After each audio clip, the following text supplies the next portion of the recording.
guys enjoy this video, remember that you guys should subscribe, ring that notification bell, and follow me over on social media. You can also join the public CalPals community Discord server in order to chat with me and the other members. If you want to get some awesome rewards and support us directly, take a look at our Patreon. Some of these rewards include early access to all of our videos, from reactions to discussions, as well as being able to have us react or discuss whatever ship, theory, or topic that you want. Now, on to the video. Alright guys, so today this is going to be our not spoiler discussion. So this is going to be less of a review, because really we sort of reviewed the book last time. We were like, it was good! But this is sort of a discussion and analysis of some of the stuff that is in this book. And so we are planning on doing some separate videos. We're going to talk about Coco because disaster, lesbian stuff is happening in this book. We're going to talk about the new canon elements. We're going to talk about all that stuff. But yeah, I just sort of wanted to discuss things, like specific sort of things, if that makes sense. And so yeah, you guys should watch our other review because that'll give us some context. But first, I want to talk about that Fox has telepathy. That is fucking cool, okay? Because we were like, why doesn't Fox talk? And people thought that he just couldn't. And this actually goes, okay, so we made a crack video, a crack shipping video a long time ago with Fox and Neo, right? But now he can communicate with his team. So he can mentally send signals, right? He can talk normally, but he can like mentally, telepathically communicate and then open the communication so they can talk back. So, for our Fox and Neo crack ship, what if that's the first time we ever hear Neo talk, or her thoughts, or any of that? It's because Fox, like, talks to her in battle or something, if Team Coffee is in Vacuo, and, like, that's how we hear her, like, that's the first time that we hear her. Because I don't know how they would necessarily portray that in the show, like, maybe some, like, effect on it, like, some, like, you know, like, I don't know how to explain that. Not vodka bubbles, but almost like this sort of, I don't know how to explain it, but not like a radio signal. I don't know how to sort of convey it, but almost like a dream effect, like over their voices, so it's sort of like you can tell what's in each other's head and what's actually spoken out loud. And so that would be cool. Vacuo has some weird ass shit, okay? And so this is a spoiler review. So there are like crabs and like giant 10-foot turtle or 100-foot turtles. Like there are just dangerous things out in the wild to kill you, and they're not Grimm. And I'm like, what the fuck? And so I mentioned this to someone, but I was like, you know how they say in prehistoric times there was more oxygen, and so stuff just like grew really large? Like that's how I imagine Vacuo, with giant fucking bugs and like spiders and stuff, because it's just like there's also no foliage or trees that could give more oxygen.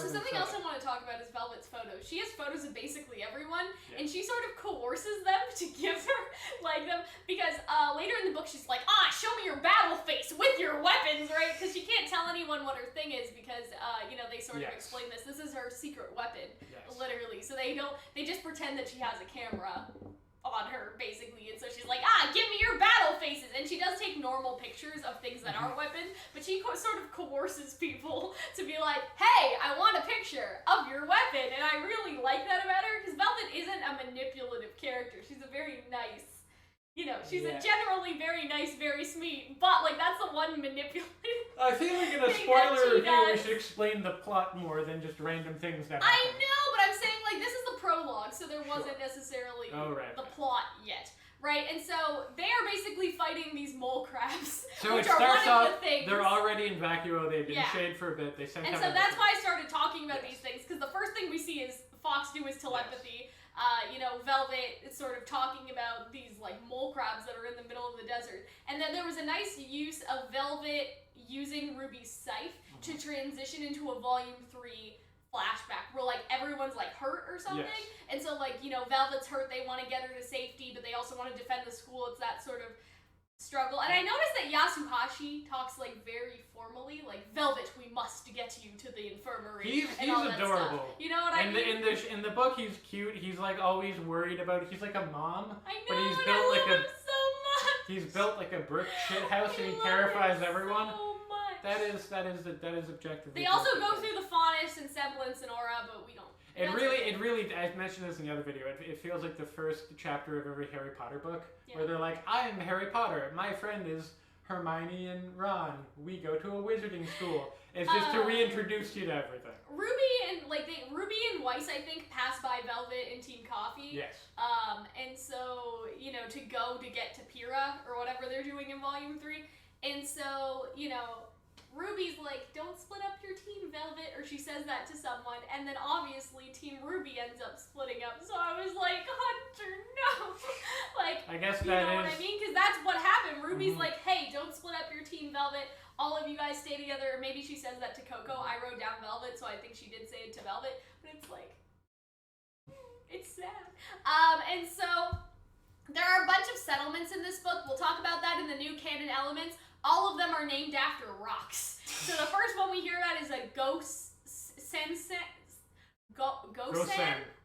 settlement. They're all I think I fucking pronounced rocks. it Gosen. Everything is named after a fucking rock. So obviously we'll talk about color names and stuff in our other video, but this is more like chapter by chapter plot stuff. And so and there's 22 pages of it, sweet Jesus. I know. And so I think the prologue's over by now, and now they, find Slate and all that stuff. Because they've basically been sent by a professor named Professor Rumpel, which I could not figure out how that was a color reference, but that's none of my business. But they were basically sent out because they heard a mysterious distress call. Yes. They were like, hey, I guess we'll go do that. And when did we ever find out yes. who did it? Because I don't remember now that I'm thinking about it. It was Edward. Oh, okay, so Edward was like, hey, get us the fuck out of here. We'll talk about that later. He comes in later. But no, they go to try to save or fight off the mole crabs, and then they find the character of Slate, who is also pretty great. She's not old. She had gray hair, but she dusted it off and it was orange. So they thought she was old. But she was...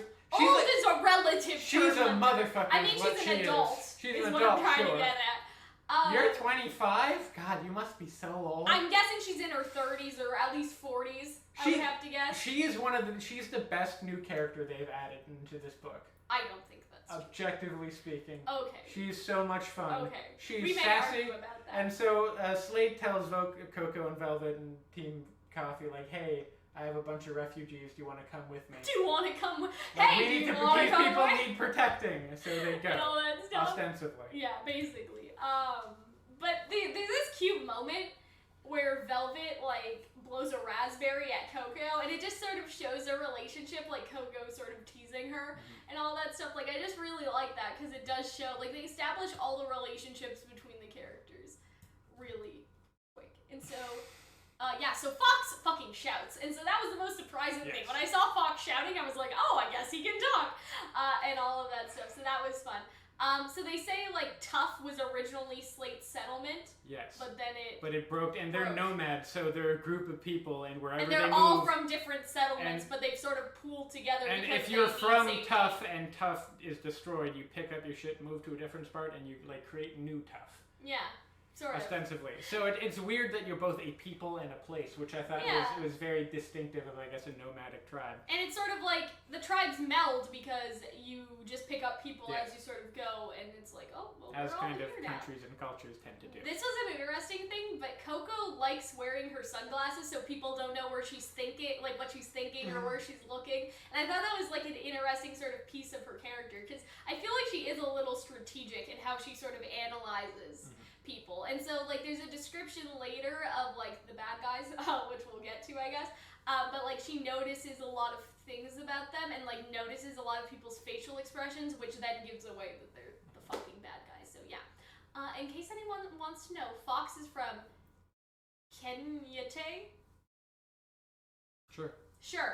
It's also a rock. Everything is a rock in this book. When I kept on trying to write that, my phone would auto-correct it to Kanye, so I just like to think he's from Kanye. No. So vacuins is how they say it, but I liked this line. So while they're talking to Slate and sort of, talking about helping these refugees in the first chapter or the second, Yatsuhashi says, I thought vacuins don't like authority, and Slate says they don't. But there's a difference between being a leader who tells their people what to do and a leader who cares about what they want. My job is to convince them that, more often than not, those are the same thing. And I really like that line because Coco sort of struggles with a leadership arc in the book, if that makes sense. And so there's sort of this thing where it's she does boss people around later, and they're she sort of says, I'm team leader, you have to listen to what I say. That's sort of part of Coco's sort of struggle that we see her go through, and we sort of also see why later in the book, obviously this is a spoiler review, so again, if you guys didn't catch that, they talk about how they failed. Team Coffee comes back late when they were supposed to be playing the dance and all that stuff, and you see how they failed, and you see, you know, Coco is a bit of a control freak, right? And like she has good reason for it, I guess.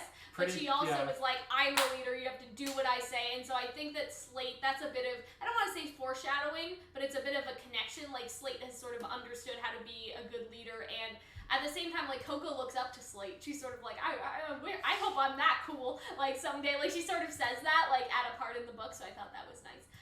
So when they all go to the bar, because now they're in sort of this town that they've all, you know, come to, and she's like, let me buy you a drink. So there's a pig faunus, which is cool. Her name is Topaz, and I'm like, that's unfortunate that this poor woman has a pig snout out of all of the possible traits. Like cute little piggy ears, or even like a tail. Like, no, she just has like a nose, a pig nose. Like that just makes me sad for her. But yeah. So this asshole, so I, like, if you pass me my notes, Hunter, which are under the book, but I'm pretty sure I have like 3 notepads of notes, and that's what I took while reading. I'm gonna see if I can find it, but I am so sure. So, okay, that's chapter 1, this is chapter 2, so I think that it happened before this. No, it would have been like chapter 2. Yeah, it's the end of chapter, it's the beginning of chapter 2, end of chapter 1. Anyway, I'll find it, but there's a point in here where I was just like, oh yeah, this asshole is definitely the bad guy. Like well, it was obvious that he was a bad guy, but then you quickly meet his friend. Carmen, and you get the idea. And so by chapter 3, chapter 2 I wrote this down that he was an asshole, but chapter 3 I said, I suspect that Bertolac is the bad guy because he's a fucking jerk. So that's what I wrote down. Everyone realized that he was the bad guy. And so that's like... It was Carmen that I was slightly... I didn't realize that they were both like... So yeah, it's not anything special. I'm not like, oh guys, I'm the prediction goddess. I got it. You are like that. He was a clear fucking asshole from the very beginning. Like, it was very easy to tell. But in the middle of the book, I had doubts because I was like, this seems more like person versus environment. Yeah. This doesn't seem like we're actually getting into, you know, villains. And so I doubted myself, but then he turned out to be a fucking asshole because he's trying to kidnap Edward and Gus. And so I guess we'll come back to that. This is what happens when you read a book in 14 hours. You don't remember the people's names. I know his name. I was just waiting for you. You looked like you were going to say something, so I just waited for you to say it. No. So Bertolac Selden has a green mohawk and a matching green goatee. So let's all just imagine this for a minute. He's as tall as Yatsuhashi. And he has a mace, a green chest plate, and biceps that are bulging out of his his color, you know. And has a long scar down his forearm. And so I feel like that there's how he got that is like gonna be something relevant, because obviously by the end they're arrested. Yes. Right? I feel like I don't know if we're gonna see them again, but I feel like that scar is important. He's also racist. He's like, run off, little piggy, like to the waitress, and I'm like, fuck you. Like that's the first time I was like, he's the bad guy. Right, and so Bertolac went to school in Vacuo and apparently barely graduated, and then Carmen also went to school in Vacuo. No, they were in Atlas, weren't they? No, they're like, Carmen says she's originally from Atlas. Okay. But they went to school in Vacuo because she says Bertolac is like, Headmaster Theodore had it out for me, and I'm like, no, Headmaster Theodore probably thought you were a fucking asshole. Like, you know what I'm saying? So apparently they went and they barely graduated. I remember that there's a line that was really funny where Carmen was just like, imagine me in a uniform, and Coco was like, yeah. I was gonna get to that because that's my gay point, because I have a gay point counter that I made sure to track while I was doing this. But I want to just talk about character inspiration for a minute. So I did look up his name, and so there's this story, and Sir Arthur. So Sir Gawain, a knight of Arthur's Round Table, accepts a challenge from the mysterious Green Knight, who challenges any knight to strike him with his axe if he will take a return blow in a year and a day. And so beheads him with the blow, at which the Green Knight stands up, picks up his head, and reminds Gawain of the appointed time. In his struggles to keep his bargain, Gawain demonstrates chivalry and loyalty until his honor is called into question by a test involving later Bertolac, Lady of the Green Knight's castle. So they basically took the lady's name, Bertolac, and applied it to the mysterious Green Knight. Because in the Arthur tales, because Carmen is also based off of a King Arthur person, it seems like that this is all like Green Knight, Red Knight, Blue Knight, Blue Knight, Black Knight, and so it's like they don't have names, so they just like seem to have taken that name and stuck it on him, which is why his color thing is green. And so he basically, like, this fucking dude beheads him, And then the head just was like, oh yeah, so remember, I'm gonna come back and do that to you in a year. And so he's like, oops! Right? And so I think that that's cool. And so that's probably why everything is green. And so apparently Selden is a pottery thing, so it's green jade color that they use on pottery. So then we meet Carmen, right, who is Coco's gay fascination, which I guess we'll talk to. So Carmen's a shade of red.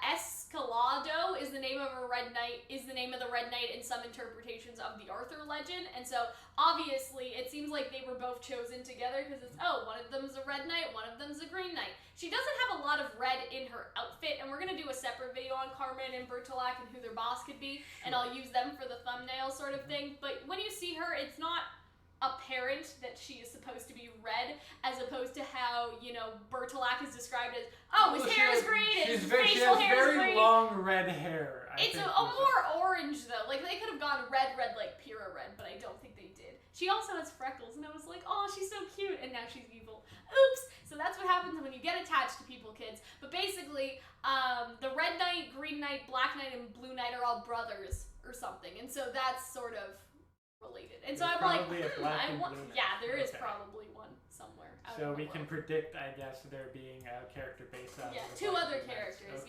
And so Coco says she couldn't take her eyes off Carmen, and that's our first gay point. That is one gay. Was that the? Was that the? Oh yeah, could you that picture me in the uniform? So that's two. That's two gay points. So the first gay point is when they're all in the bar, right? You know, Coco's like, fucking Bertolac or whatever, this racist dude or whatever, and then she's like, but I couldn't take my eyes off Carmen, her dark caramel skin, or however they describe her. I don't think they describe her as having like a chainmail crop top, which is really, again, if you saw the Amity Arena art people have been doing, you can see her, whereas you can't see Bertolac yet. I don't know if he'll ever be included because he's not hot and he's an asshole. They didn't make the, and I feel like fighting wise, so that was one. That was our first gay point, right? And we're going to talk about Coco being gay separately. Our second gay point was, I was from Atlas. Can you imagine me in a uniform? Because she's talking about being at the Atlas military school, and Coco's like, yeah, I could. Like, you know what that was a very, that was a very gay point. And so then at the very end, we sort of meet Edward Caspian and August Caspian. They're described as like very, they keep to themselves. Caspian is referring to the Caspian Sea, probably. Because I couldn't figure out how Edward and August were supposed to be color names. I tried to look it up. I couldn't figure it out. So sorry, but then we find out that basically somebody is setting off mood bombs, which is attracting the Grimm, right? And so this is like the opposite of Ren semblance. If Ren is supposed to calm people down and hide sort of their emotions, this heightens every emotion, and that's important because at first you think, oh, it's heightening only negatives, but we actually see foreshadowing of it heightening positives as well. Because Slate feels sort of these positive emotions for her people, and those are heightened. Whereas with Velvet, she has this laughing fit, and it only gets worse. And so you kind of see from the beginning, it doesn't just amplify negative, it also amplifies people's happiness and makes them sort of crazy with the laughter and all that stuff. So yeah, basically what happens here, and so this is jumping ahead a little, but Gus says that it's his fault at the end of chapter 3, I think. And we're like, oh, it is his fault. But then he says, oh, well, I blocked my grandfather's semblance. He's the one doing it. But really, it's Gus that has the mood bomb semblance, while Edward has a semblance that blocks out other people's semblances. Which I think are two very interesting semblances to have in the book, because obviously Fox, for example, relies on sort of the telepathy. And so it's sort of interesting to see how he, you know, it's blocked at one point, and he's like, Edward, like, fucking unblock me, you know what I mean? But he can't control it, it just sort of blocks out everyone's semblances. And you sort of have to think about, like, how much of an asset that would be in battle, and so obviously they want to kidnap Edward and his son, you know what I mean? And we don't know for who yet, we'll talk about that in a separate video, but yeah, it's pretty obvious that these two people have very strong semblances, and why Edward would have probably been a very good huntsman, because if a lot of huntsmen are using semblances, you know what I mean? Like, I guess Edward probably didn't fight against other huntsmen a lot, but he is very old for a huntsman, and so you sort of have to wonder, like, who... They imply in the book that the huntsmen tend not to last very long. He's like 71 or something like that. Yes. So Coco has one younger brother that is mentioned first, and says, Ozpin his boyish charms reminds me of my younger brother. She basically says something like that. So that's Mate, the younger brother, and then there's also a brother named Toma, so I don't know if he's older. They're mentioned later. Yeah, so they're mentioned later, both of them. But yeah, and so her and Velvet went to the same Pharaoh's combat school in Vale. And so that means there's Signal in Vale, and there's also Pharaoh's in Vale. Yeah. So that's sort of interesting, because I'm like, how many fucking schools do you need? Like, I guess at least 2 would be nice, 1 on each end, right, so people can commute, but I was like, that's a little extra, isn't it? Couldn't they have just gone to Signal, but like, it's okay. So we know that Coco was a popular girl, which obviously, like, Coco has style, she broke records, and so this is another gay point, just like how she broke girls' hearts. So that's 3 gay points already, and Velvet was the one who said that, right? There's also a cat ear reference, so I guess one for the references that Hunter found annoying, as he said in our last review, because Velvet was like, as far as I know, she's not hiding kitty ears under there, or something like that, and so that was kind of funny. But I guess to talk about Coco, like, people thought that Velvet would have this weird fascination with Coco. I don't think that it was supposed to be like that. I think people may have interpreted it a little off, because Velvet's not obsessed with her, right? She just remembers that Coco was popular while Velvet was bullied because of being a faunus, and lots of her tormentors were from Mistral, right? And so it's not sort of like, oh, Coco is like, Velvet's fascinated with Coco, Velvet is also gay. Like, it didn't really, like, when you're reading the book, it doesn't come off as that. It's more like, Coco is popular in everything that Velvet wants to be, because there's a point later in the book where Blake has to sort of remind her, hey, you belong here, those assholes don't belong here, you sort of belong here, you are strong. Like, Blake gives her this, makes me cry, Blake gives her this whole it was a good scene, but you react so violently to it. But it was like, you belong, Velvet, you're important, you're not just the weak member of Team Coffee, because that's how she feels, right? So I was like, but yeah, so that's sort of the fascination, is I think it's like Velvet was the girl who was bullied, who was looking at the girl who was popular, sort of thing, and thinking about that. I don't think it was necessarily supposed to be that Velvet has a crush on her as you're reading the book. And I know that's going to make some people angry. That's what I expected. But the second Coco was announced as a canon lesbian, I thought, like, okay. I don't think, first of all, so we'll talk about this more in the video, I don't think Coco needs a girlfriend. No. Like, you don't need a girlfriend to also be gay. Does that make sense? Because that's what a lot of people are like, oh, well, you know, with Yang and Blake, it doesn't count unless they get together. And I'm like, well, why not? They would still both be gay characters, right? And so I don't like that idea, well, Ilya doesn't count, she doesn't end up with anyone. And I'm like, no, she's still a lesbian, like, that's still representation. Some of us can't get girlfriends, okay? So if it's Coco who is bisexual or something and just hits on the ladies, although she, I think she is more lesbian energy, to be honest. No, I think she's never mentioned any men, so I think it is heavily implied to be. But you know what I'm saying? It's just like, if she never ends up with anyone, that's still okay, that's still valid. And I'm annoyed a little bit, because is anyone good enough for Coco? I hate when the straight guys who, like, okay, y'all are strong allies, I guess, are like, oh, but like, they, you know, this is like queer baiting, they have to end up. And I'm like, can you guys just let the gay people decide what kind of representation they think is okay? Yeah, you know what I mean? And I'm not saying that you can't have an opinion, but it was weird to see all these like straight people clamoring for Velvet and Coco, and I feel like there's a little bit of fetishization in there. Like, oh, well, like, if they're not both gay, then it doesn't count. Like, I think there's levels of fetishization there. I think there's levels of they were just a popular ship. Yeah. And so when they thought that it was gonna happen. Velvet is moving towards Yatsuhashi in this book, and I'll talk about that a little bit. No, I honestly at this point, after reading this book, I'm just like, I don't want any of them to date anyone else. I want Velvet and Yatsuhashi to be together for very specific reasons. After this book, I'm like, Velvet and Coco don't even really need to be together. I think Yasu and Velvet is the ship that is happening. I feel like that's probably gonna peak in popularity. So that's what I'll get at a little bit. So Velvet sees Yatsuhashi. Oh, he's the tall dude for Mistral. He must be racist, because apparently, like, Velvet thinks that, you know, people from Mistral are like that, or people from Mistral have a reputation like that. And so I think that that's sort of interesting, because we never really saw that. We saw that a little, like, no faunus allowed, right? But this sort of canonizes Mistral as Mistral is like one of the worst places. And I thought it would have been Atlas, yeah. And so I think here's the thing, right, is that they say this later in the book, well, we can't go to Atlas, they can't be trusted, and Velvet's like, I'm not going to Mistral because they're all racist. But it's sort of interesting because, obviously, the headmaster of Mistral is, Leo.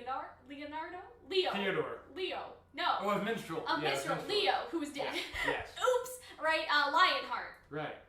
And so he's a faunus, right? He's a lion faunus. He had a tail. Right. And Sun is also at Mistral. And so I wonder if his appointment to headmaster was recent, and so at this point in the book, you know, Mistral hasn't made some great strides, because this would have been like 2 or 3 years ago when they did their initiation, or if everybody else from Mistral is genuinely sort of like that. You know what I mean? I mean, you could... I think that... I feel like that's not a great, like, having, like, a leader of color isn't a great indication of a country or place still not having significant problems with race. I just thought... Barack Obama! I just thought it would be interesting if, like, for Velvet to be like, oh, well, I guess there's Professor Lionheart, but that's it. To sort of point out, like, yeah, there are Faunus in power, but that doesn't mean her classmates would be nice to her. But Pyrrha's also from Mistral, and she's a very nice cinnamon roll. So I kind of wish they went into the Mistral stuff a little more. But I think that that is interesting. I wish they did. Mistral's racist as opposed to Atlas. Yes, which I always thought would be more. But the thing with, I guess, I'm sure Atlas is also racist, but Mistral maybe more like, because here's something that happens late in the book. Mistral is quiet racism, if that like it's not necessarily like sort of blatant, like there are these boys that bully her later and they're like, hey, you know what they say about bunny girls, sort of thing. Yeah, right? that like, was very interesting. Sleazy. Like it's not like, oh, you know, beating her up because she's a faunus, but it's still racism. So I imagine that Mistral is sort of like that more than anything else. But yeah, so that happens. That conflict that happens later when this is during their initiation, by the way, that Velvet is talking about. They oh, Coco was popular. Oh, Yatsuhashi's the tall dude from Mistral. So they sort of go through all of their perspectives in this initiation chapter. They build it up that it's going to be a big thing, but really I feel like the conflict is ended off screen entirely. All we see is between Yatsuhashi and Velvet. Like off screen, they seem to become comfortable with each other. Because really, like they meet and then part of it isn't here, and so I guess we'll get to that. Like, first of all, Yatsuhashi time is sort of like, I have a little sister. I'm always like, I was concerned and bullied about my strength and my size, and I was worried I'd hurt the other kids. Like, he has that sort of moment. Which, come to think of it, I mean, it exists, but it's not really resolved, or it's just part of his character. It's not really. Yeah, it's not a problem. It's nothing that gets resolved. The problem is with Yatsuhashi's memory stuff, his semblance, which we'll get to again later, because they're trying to go chapter by chapter. So Fox is an orphan, and he's actually blind. Okay. And he has a disability assistant, which I think is cool. So save some of this for the canon video It's not about the canon video, though. It's like, so he has Ada, and so that's accessibility dialogue assistant. And so I think that was so cool how they utilized that through the entire and it's from Atlas. book. I guess. Yeah, it's mentioned technology. It was mentioned that it was from Atlas. But yeah, I'm not trying to go into like, oh, this character is this is that. Like, I'm not trying to go through trivia, but it's more like how they did it throughout the book was really good. And I really liked how they did it too. And at one point he just rips it out and he's just like, I'll listen to the sand. And I was Which is like, a little okay, cheesy. Fox. All right, like, but it's his home. Vacuo is his home. I guess. Right? And so I thought that was kind of nice. You know what I mean? There was a mention of another classmate, and I'm bringing this up because Coco says she was cute. So her name is Iris Morala. Yeah, but and she's able to float, voice. apparently. So she can, like, float down or fly or something. Her voice is annoying, but she has a cute little flower crown, and she was cute. And so Coco's, like, that's, like, 4 gay points. Because you have the Carmen one, the other Carmen one. There was 2 Carmen ones. Looking at Carmen in the uniform. This is calling Iris cute. And then she says, I'm not looking for a girlfriend right now. So that's 4. Because that doesn't mean that she'll never have a girlfriend. And I just want to share with you guys my favorite sort of interaction of the initiation, if that's okay. So Coco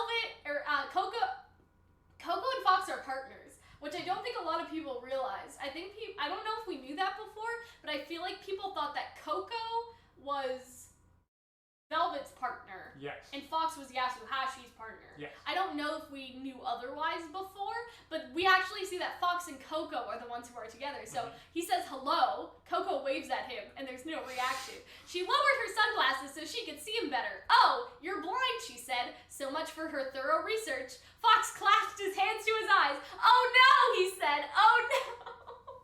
Why? And I love that line. Like, obviously, when I'm reading it, it's probably not as funny. But I love him being like, oh no, say it ain't so. I'm blind. Like, I just love his sort of sense of humor. He's sassy, and you gotta love it.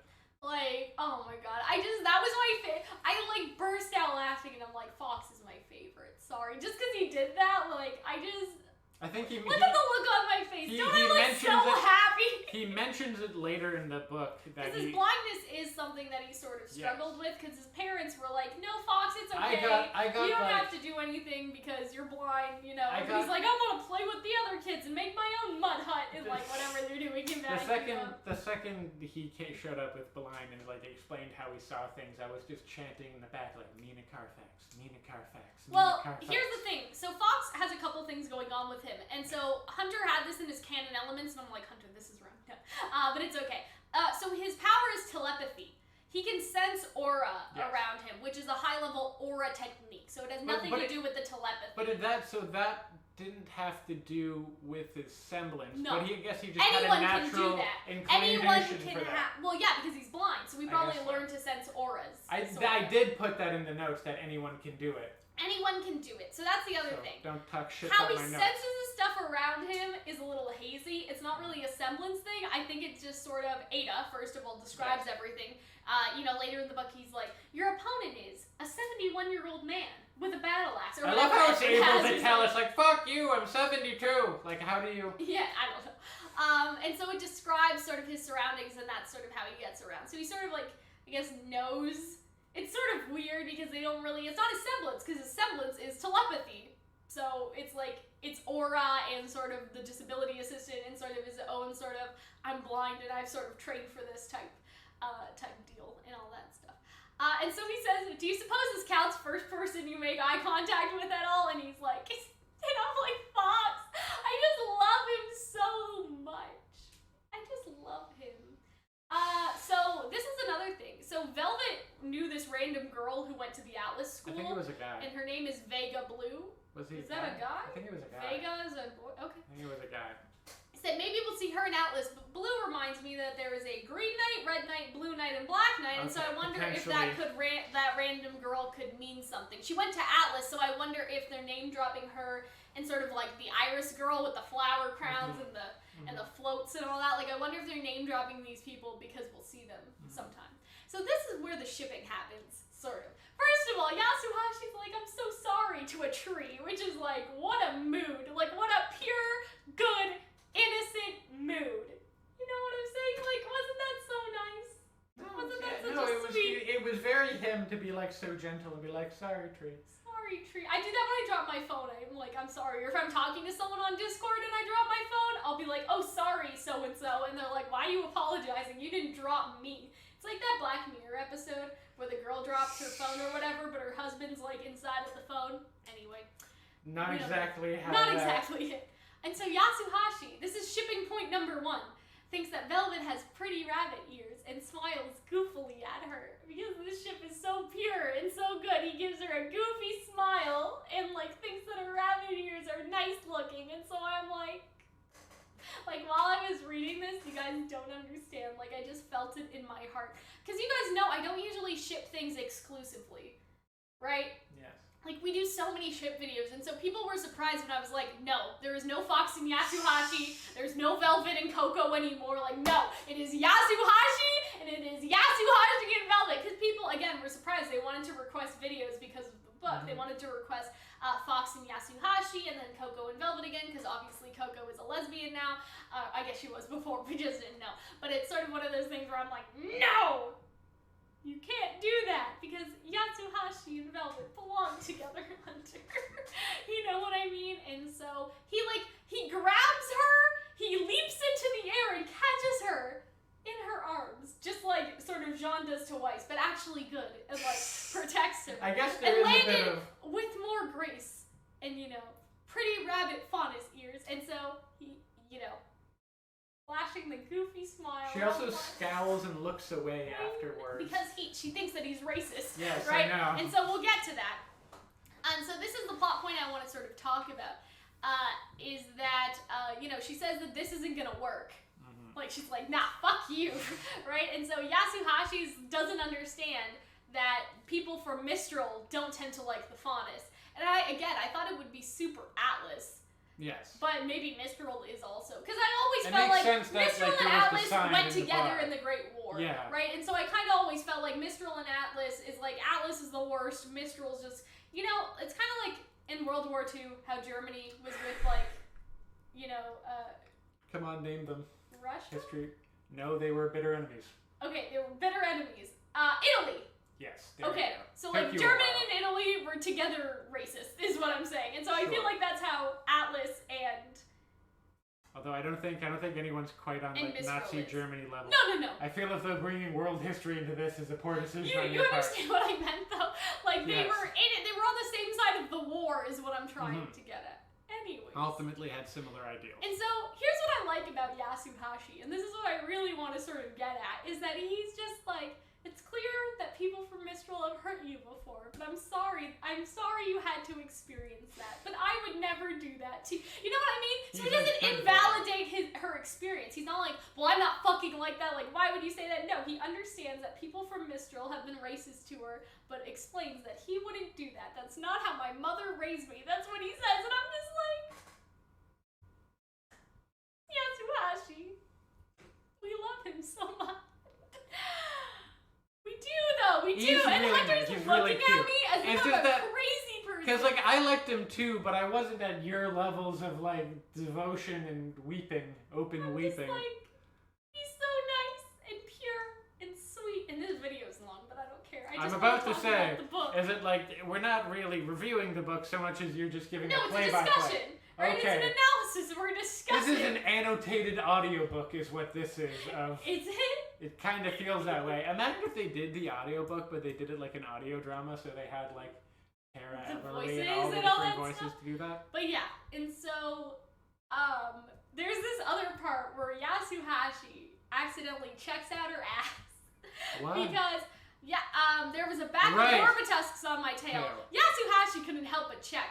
Faunus typically only had one animal feature, but if she said she had a tail, and so she blesses, and she's like, no! There was a figure of speech. I think that's so pure, and so innocent, and so, like, so funny that he genuinely thought that she would have, anyway.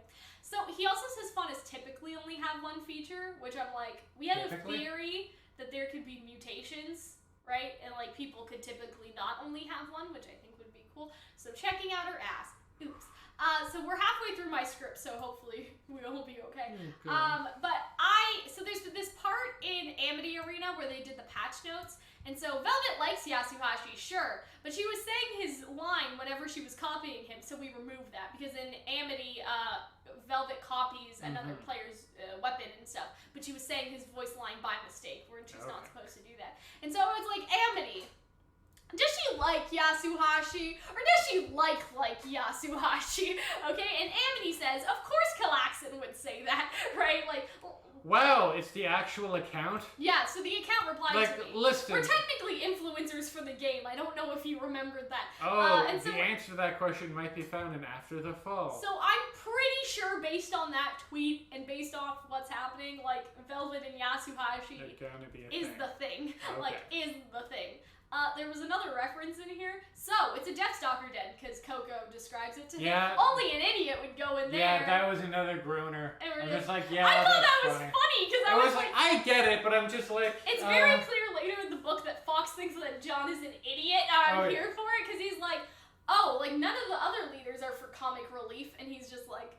That was another very meta conversation when they're just like, listen, kid, I'm the comic relief, and you, Ruby, because you do not have a character yet. Or the comic relief for now. I just thought that was so funny that they're like attacking John and all that stuff.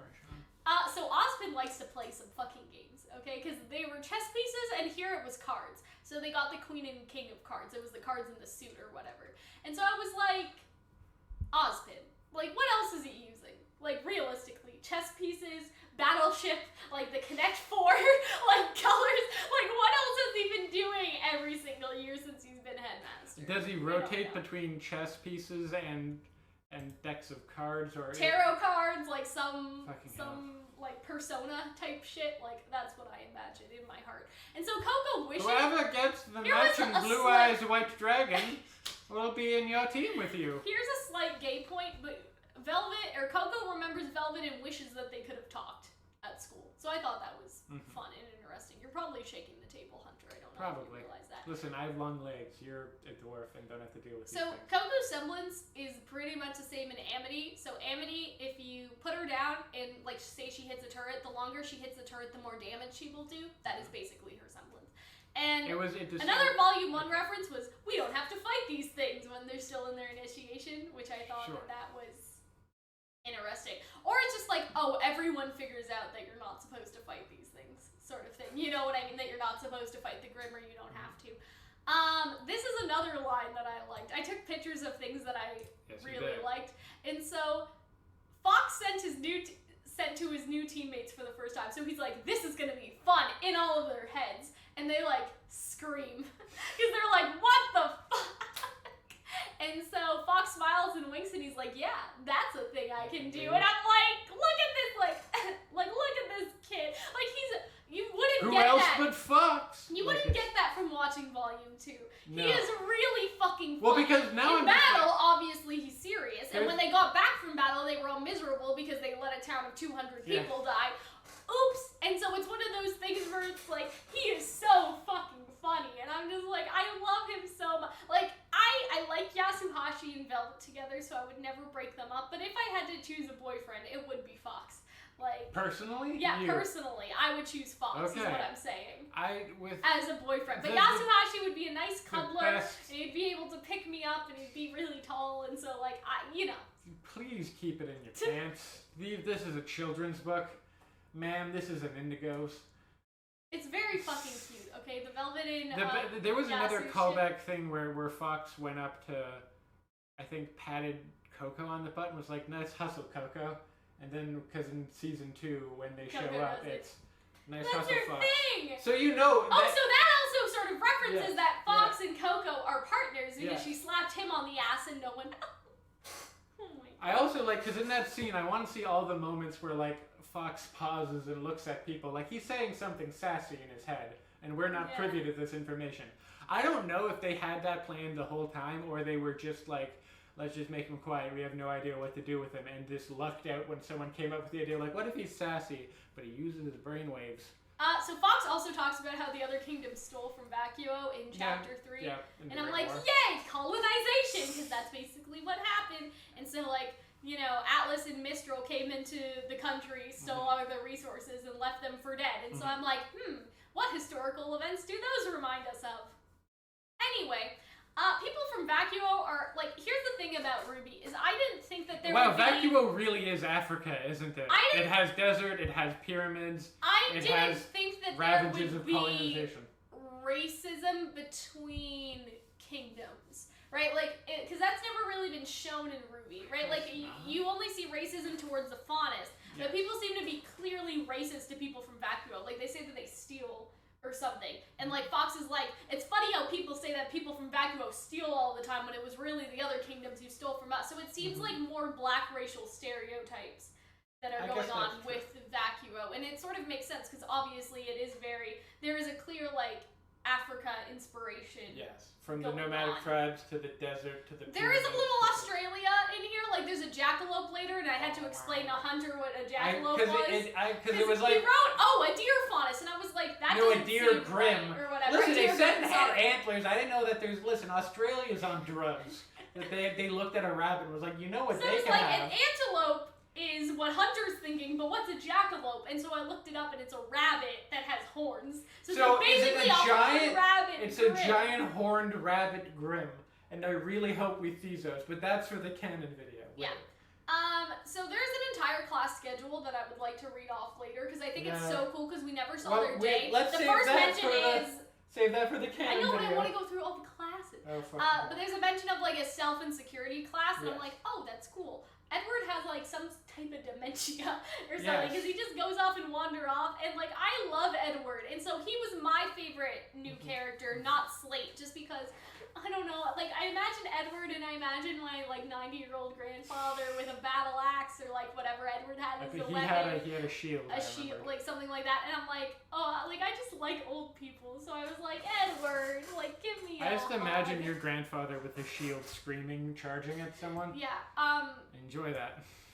So we talked about that for remember already. So RWBY makes their first appearance in chapter 4, which we're only at chapter 4. Sorry about that. Oh my god, go faster. No, but we're supposed to be discussing. Let me discuss. This is like a bunch of RWBY episodes in one, so our analysis should at least be over an hour. Fucking hell.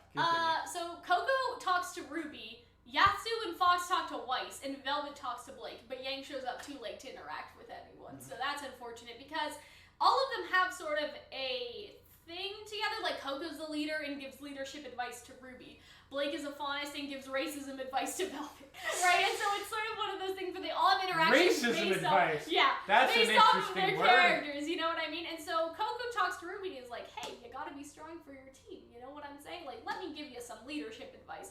Whereas Yatsu, basically what happens is that RWBY spills something on Weiss's dress, right? Or punch or something, and then Weiss runs away to go change. She bangs into Yatsuhashi and Fox, and also Velvet just sort of walks around and bumps into Blake. And Yang shows up at the very end, because she's partying with her Signal friends. And I feel like that was very important, because one of people's main complaints is that Yang had all of these friends from Signal and fucking abandoned them, but now we know that in sort of the in-between where they weren't a full team yet, she still went out and partied with her Signal friends, because she was like, fuck y'all. I appreciated that. Just because that's a common sort of complaint, like, where did Yang's friends go? Now we sort of I feel like that's less, it's more like a what about Sora's mom question. Yeah, it's just a weird thing, but not, I don't think really people are sitting out there like, I really like this show. Some RWBY critics are really pressed about that, but anyway. So Coco gives, like, RWBY this nice leadership talk, and I was like, aww. You're way too into this. Also, the whole school can watch the initiation, which explains why Glinda's here with her tablet zooming in and out. I wonder if her audio was what people were hearing. You know what I mean? Like, imagine, like, Glinda being like, oh, well, it's gonna be hard for poor Ren. Now we stuck with that girl, Nora. Like, I wonder if her commentary is what the school was hearing, because I think that would be hilarious. Mr. Jean-Arc seems to be having a difficult time. Like, that's just how I imagine Glinda now, because she's obviously controlling the cameras. And so everyone saw it. Yeah, everyone saw it. Everyone knows John is a chump, though, which is hilarious. I wonder if that's what she's saying, though. Like, oh, it looks like Miss Weiss has been picked up by Mr. Jean-Arc. Like, just all of these sort of sports commentator things. That's my new headcanon. Thanks, everybody. Yeah. So Coco tells RWBY something very interesting, like not to show weakness. And this sort of goes with our theory that we talked about a while ago, because we were like, why hasn't RWBY asked about how to use the silver eyes? And we sort of had this whole theory that, like, RWBY hasn't asked because she's bottling up all inside and she's actually scared of her power, and, you know, she's very, sort of has all these emotions inside of her and she's not revealing it. And so if she remembers when Coco was like, don't be fucking weak, right? And she, like, sort of internalized that to a point where she has to be strong for a team so much so she doesn't let her own emotions show. I think that would be very interesting. This is also Coco's key character point. She has to get over this later. And not to show weakness and to be strong and be the boss. Like, no. You know what I mean? Because she's like, I tell you what to do. I'm the leader. And it's like, no, by the end it does have to be more of a team effort sort of thing, right? Yes. So, yeah. Here's another interesting thing. Yes. Ozpin has a talk with Coco. And he's like, isn't it amazing how two people came together and made a Coco Adele and all this stuff? And so he says that there's a higher power, whether it's fate, gods, or randomness. And we all know that it's the gods. So I feel like he just gave destiny, fate, randomness, gods. Like, you know what I mean? Because obviously he knows we know, but Coco's probably just like, what the fuck is he talking about? Ozpin knows. So that's what I'm saying. So why would Ozpin's just putting all these things out there, you know, again, like fate, randomness, maybe destiny, the gods, like, you know what I mean? Because obviously those three things are basically indistinguishable from each other in how they affect human lives. And Coco gives some life advice here, okay? Sure. Don't apologize for minor things, because that undermines the quality of your apologies. Don't fucking fail. Which seems a little obvious. And fight with It would be like if, like, okay, first class of flight training, don't crash. See you tomorrow, and he packs up and leaves. It's like, well, presumably. I like fight with style, because Coco was like, I know you were toying with that Grimm. Like, you were playing with that Grimm. You knew you could have killed that Grimm a little faster. And RWBY was like, faster? That's an option? Yeah, and I love that. And so, here's one of the other things, is that this happens later with Fox, is that Bertolac, when he's getting his ass beat, it's like, oh, Fox, I've seen what you do to Grimm, you could have killed me faster, and Fox is like, I don't kill, bitch, like, he just has a...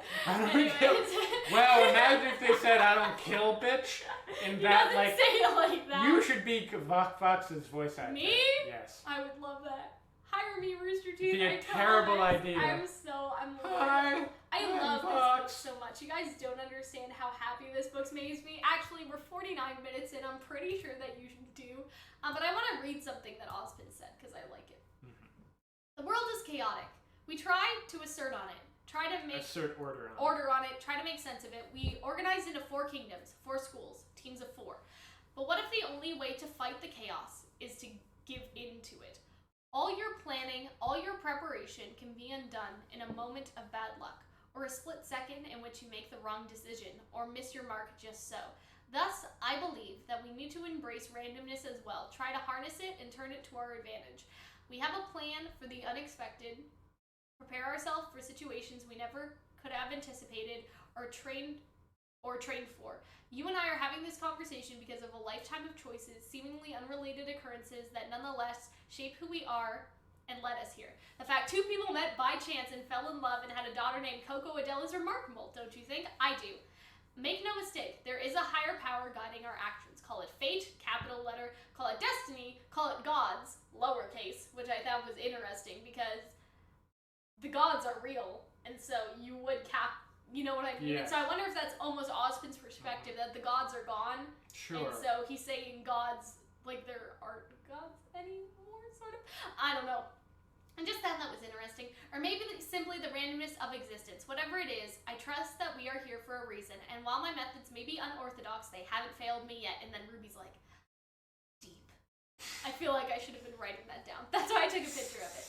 And so when Professor Ozpin talks to you, it's important to take notes. Something tells me he'll be talking to Team RWBY a lot. So I really liked all of these lines just because, to me, it's sort of like, in the end, Glinda tells them Ozpin's graduation speech. Yeah. And I want to hear that speech at the very end of RWBY. Oh, like in the last credit scene, when but everybody's is Oscar going off. delivering it? Yeah.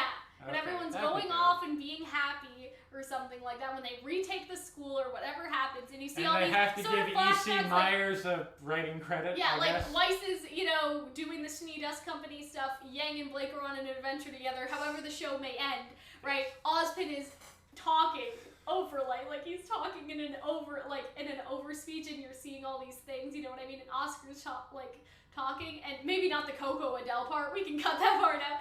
But you know what I mean? They haven't my methods may be unorthodox. They haven't failed me yet. And then it closes because they didn't fail. They would have won against Salem, and that would be really cute. Don't you think that would be so cute if they did that? Or his graduation speech, which I feel like would be better later. But even that.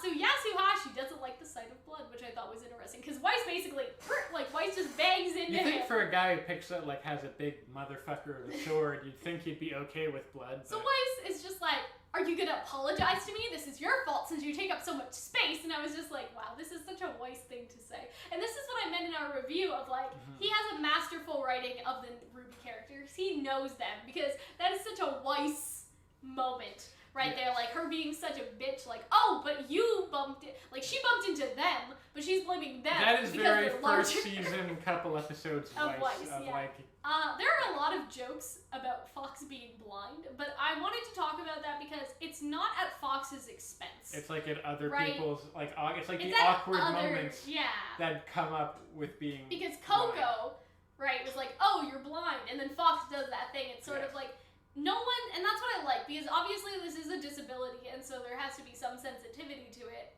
but it's Fox isn't being made fun of. It's everyone else who is being made fun of. And he just makes fun of, he just recognizes and pokes fun at how awkward it can be to describe the disability of someone. Yeah, and so I really like that, because again, they handled that oh, haha, Fox is blind. It's oh, he's not look running at this into idiot. shit. Yeah, exactly. Yeah. He's not running into shit. He's not Mr. Magooing it.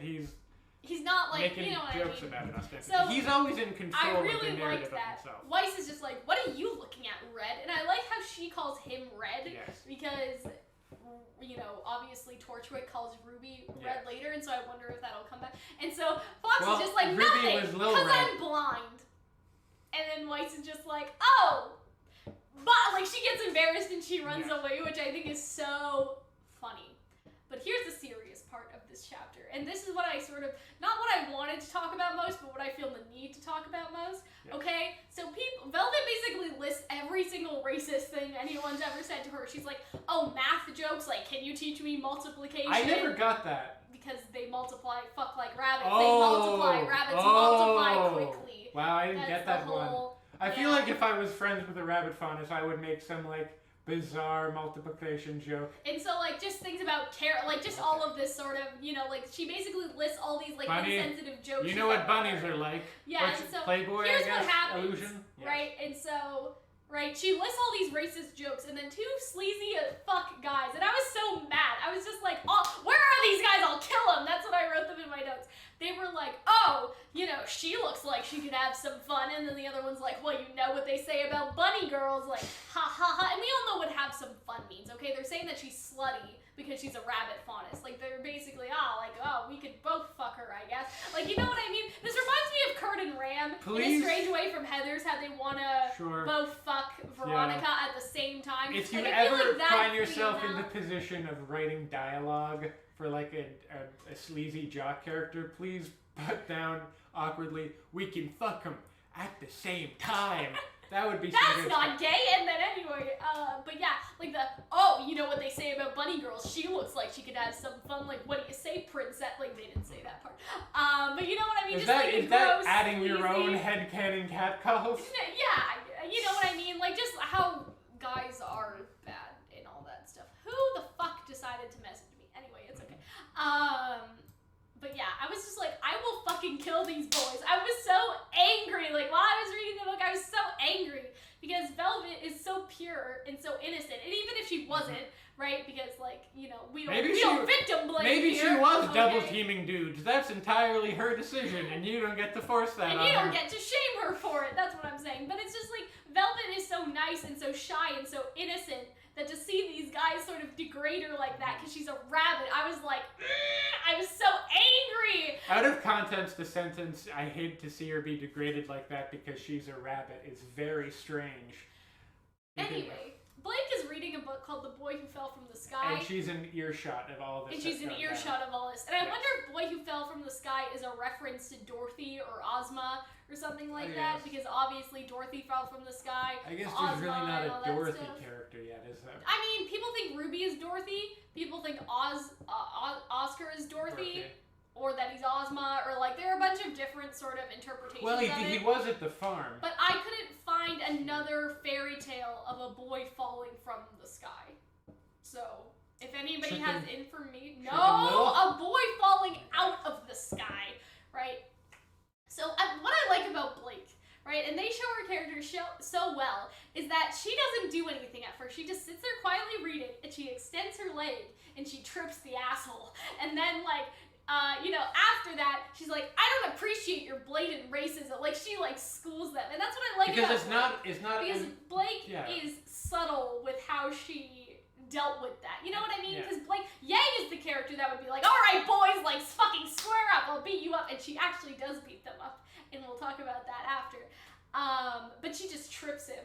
And that's a very subtle, like, Blake way of dealing with something. And then after they've been tripped, she goes up to yell at them. I just really liked that she tripped him over. Because I feel like, that's like a very sort of subtle part of Blake's character that we can sort of recognize that the author did sort of get. So I really just like that. Why are you looking at me so No, because you're talking. I don't know.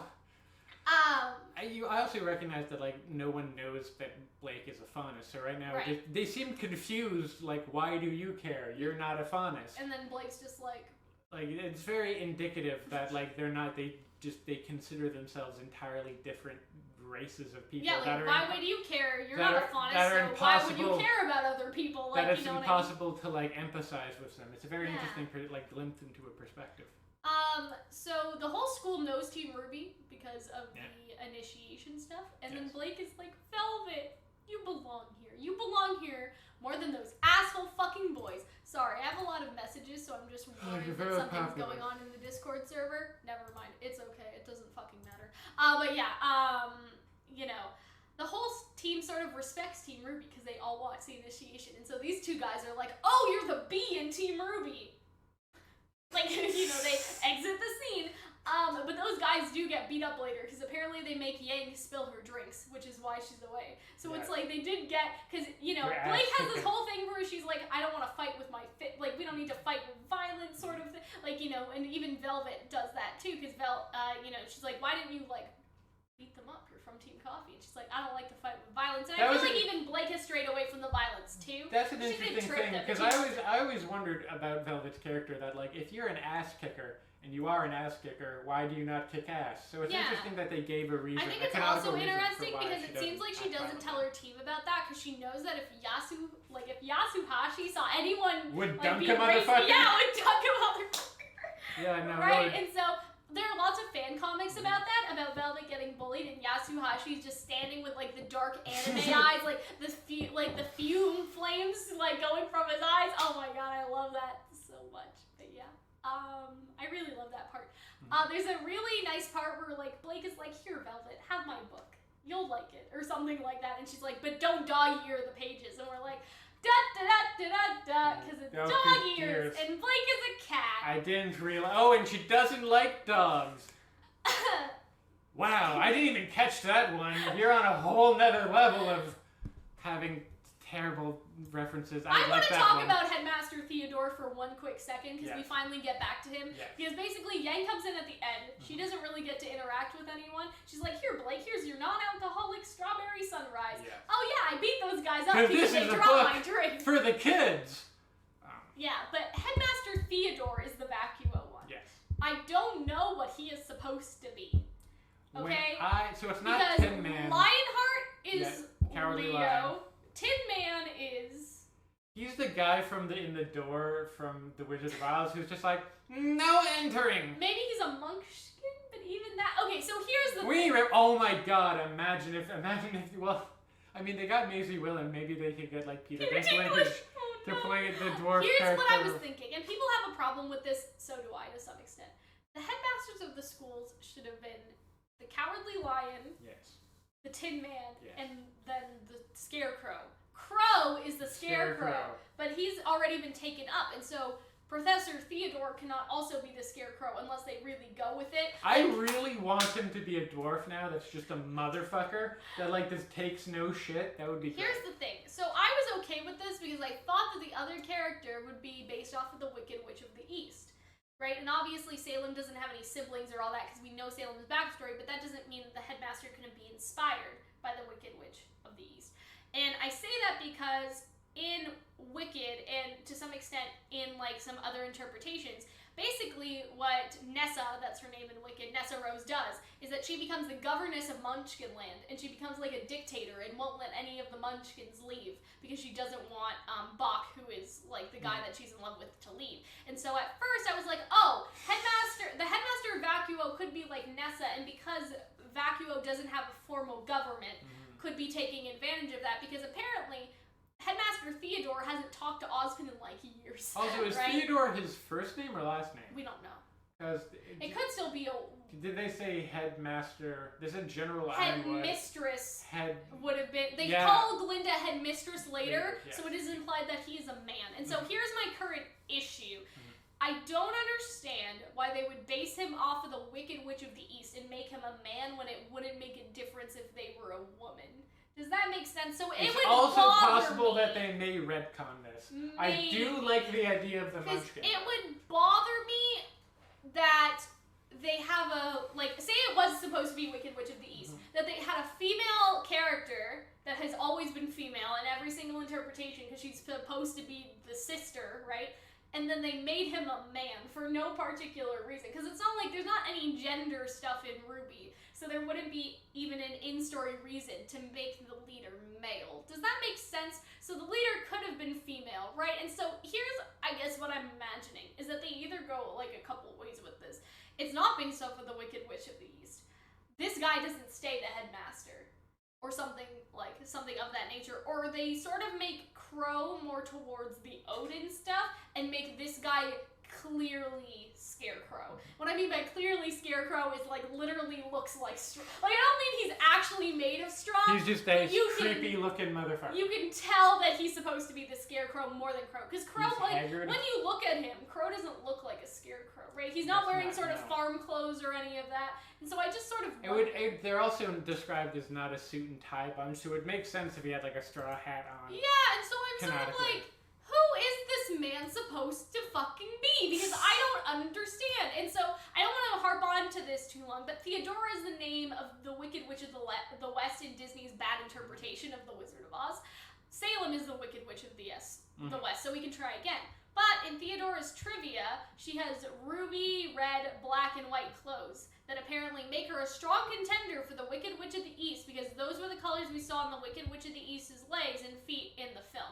And so I don't know about the canidity of the terrible Disney movie. I don't know if she starts out as East and goes to West later, because if you guys haven't watched that movie, basically what happens is Theodora's like the sweet innocent girl. Her sister manipulates her, and that's how she becomes green and like the Wicked Witch of the West. So it makes sense if later in the terrible Disney canon that those roles were reversed. That Theodora went back to being the East one, who was still wicked but slightly better, and the other one went to the West. So basically, they could have taken the name Theodora because of the Disney film, but I cannot find a Wizard of Oz character that even has like a slightly similar name, and I couldn't.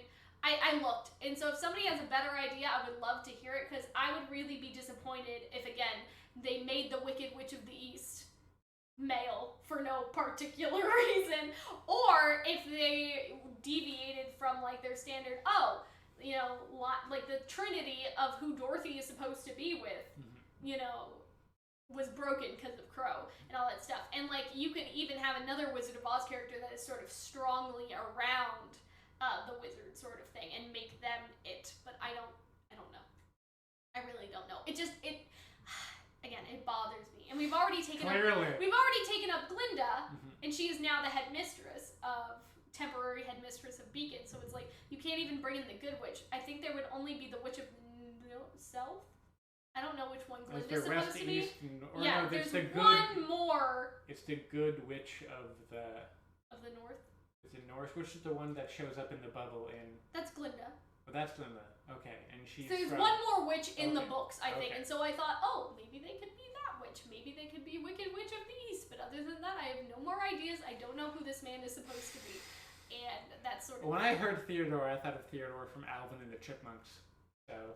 potentially maybe another... Someone please help me. But yeah, if you guys know more about the Wizard of Oz, because I tried to research this, like, I spent like an hour last night trying to find this man. Like, who the fuck are you? But I couldn't find At this point, I feel like they did drop... I think they specifically... here's the other thing, is that I'm pretty sure that in a world of Remnant, you saw a female leader of Vacuo, and so I just assumed that was her, but I thought, okay, maybe that was I feel like the book purposely does not take at all a place in Shade Academy, so they you know that there's. But they mentioned Theodore and Miles and Carrie. If they were like, oh, by the way, our headmaster's actually a woman, you may want to, change that. I'm sure that Miles and Carrie. Our headmaster is exceedingly butch. I apologize. You know what I mean? And also potentially a munchkin. Yeah. So I'm pretty sure Miles and Carrie would have mentioned to him, oh yeah, so we already have this headmaster character. Please don't do anything. You know what I mean? And so we stand the Munchkin idea. We stand that the hardest, because the Munchkin is something that has obviously been dropped from the RWBY world. Like, it's something that was in Wizard of Oz that is obviously I feel like maybe that's fraught, having a character that's a dwarf. Just why? Just one. But having them be a munchkin though. Having them be a munchkin though. The person with dwarfism. Oh, like it's not. And then making them like munchkin like. I'd imagine that could maybe be fraught. Comparison for people. Well, let's just make him a dwarf then, because the munchkins were also treated badly on the set of Wizard of Oz. Don't forget that, guys, that they were. Pour one out for the ones that gone before you. I don't know. I'm just saying, like, the Wizard of Oz has a bad history with the people that had like. I want like a dwarf who's like a motherfucker, but maybe he wants some candy, like something like that, some very subtle, or like he has a lollipop in his mouth and he's just like, like you think he eats a lot of sweets. You think it's a cigarette, but it's actually just like the lollipop. Yeah. I think maybe like they did it subtly, but if he like walked in like, hello, Team RWBY, We represent. No, that I think that might be front. They're like, let's get this voice actor to huff helium before his lines. So this is like going into the next chapter. Yatsuhashi's semblance is to make people forget things. So he basically explains he can make someone permanently forget something, which is something in Hunter's canon notes. I was like, oh, gotta add this. So but he said he no, can it's harder. If it's an easy memory, it's permanent. So he made his dad forget that he had got his allowance. And so he got another 3 allowance. Yes. 3 lien for his allowance. So we had 6 lien. Good for you, Yatsuhashi. But yeah, and so there's sort of that. But if it's an important memory that's like the core of a person, it is a temporary forgetfulness. So, for example, if Yang, gets a drink... You have 2 arms. It's like if Yang... if Yang goes to get a drink, and Yasu makes her forget, she'll forget that she got the drink and go get another one. Whereas, if Yasu tried to make her forget about Adam, that would only be temporary. That wouldn't work out very well.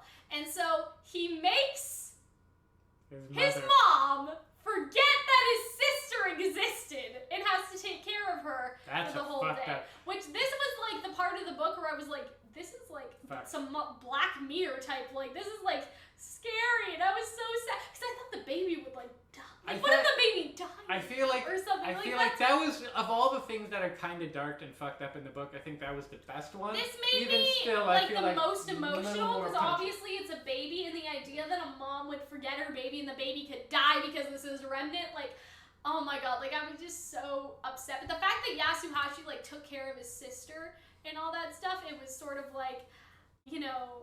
one of those things where I'm like, yeah, so this is why he has such a caring nature and such a close they mentioned bond beforehand with his he didn't really like his sister. I mean, he was a little kid. And so he was mad that he took all the that his sister took all the attention. But you can see why Yatsuhashi is so caring and so respectful and so nurturing. It's because they say you have to respect the minds of others. When you affect people like that, you take away more than memories. You take away their right to make their own choices. All we are is what we remember. If you erase a strong memory, you erase our identity. And so, there's that whole thing there, and I feel like that's why Yatsuhashi has this respect.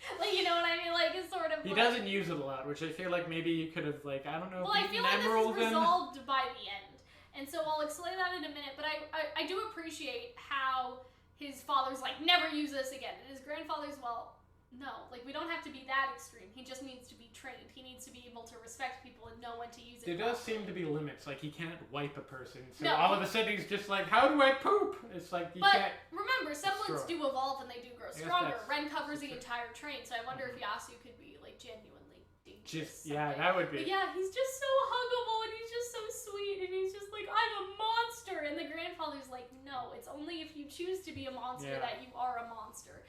Right? And so I feel like that's a key point for the book. 2 things. This is part of Yatsuhashi's arc, is that he doesn't like to use this, but then later, if that makes sense, later in the story, he uses it on Berto or whatever, and he's just forget. It's a very, sort of that. But he understands Gus, who feels like he's a monster. And we don't know this yet because they lied at the beginning, but we know that Gus is the one doing the mood bombs, right? So he makes Gus feel better because Yasu was the kid that was the monster once. And he has this grandpa figure similar to how Yatsuhashi's grandpa was well, let's not ban him entirely. Come on, guys, he can train to be a huntsman, and be a good guy, good kid, all that stuff. And so I felt that made me cry. That made me want to cry.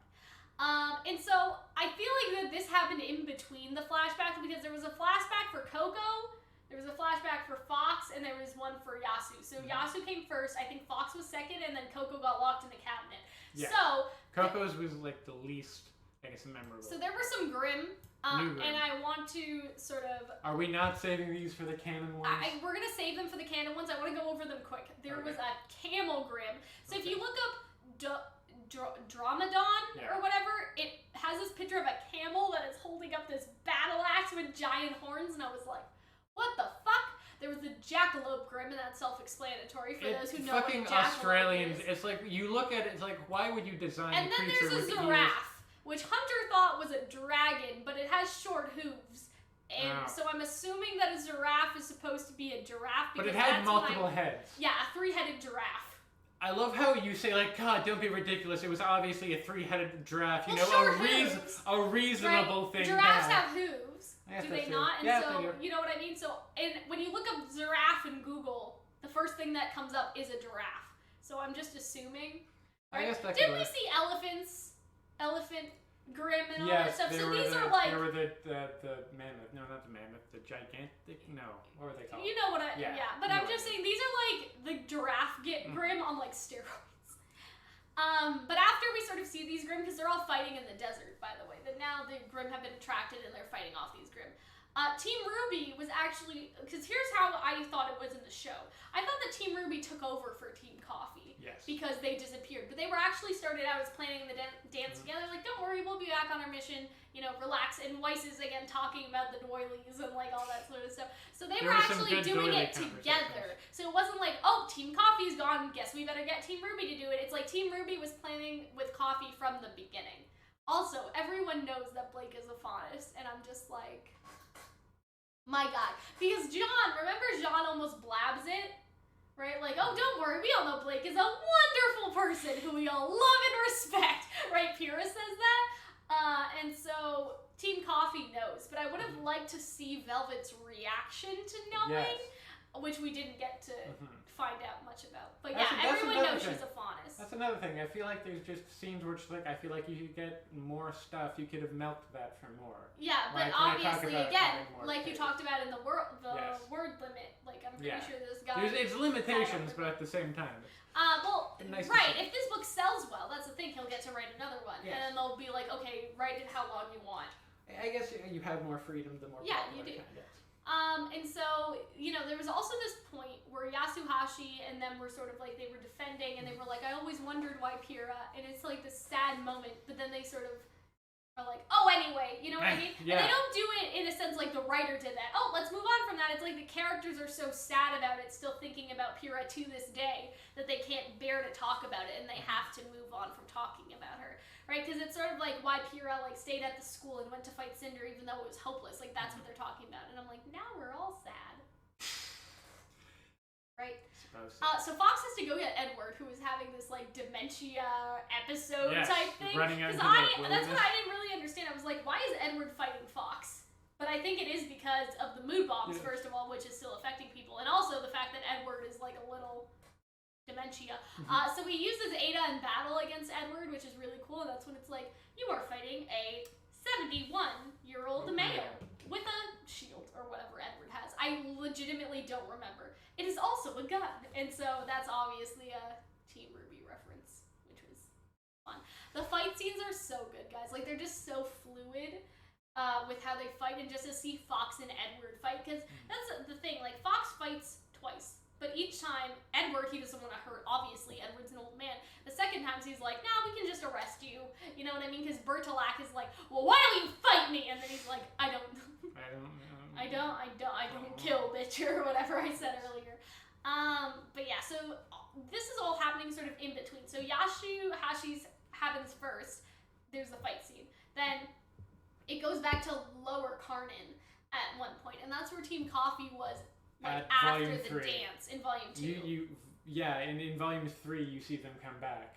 Yeah. You see that also in the... When they get in the Vital Festival, because they're like, we have to fucking plan the dance. Because it's always implied that they saw some shit, but then you actually, like, I think that's one of the... That's another scene where, like, Karnan is a mound of rough stones built as a memorial or landmark, typically on a hilltop or a skyline. So it's already, like, a memorial. Yeah, all these people were gonna fucking die. And I feel like now the abruptness of it worked, that they came in, they died immediately, and it was shocking, and I feel like it was the most appropriate... There were 200 people in town, 6 of them lived. So right when you get in there, everyone's dead. And Fox is like, I can't sense enough survivors with my aura, so that means that they don't exist, right? Because remember, normal people don't have their aura unlocked.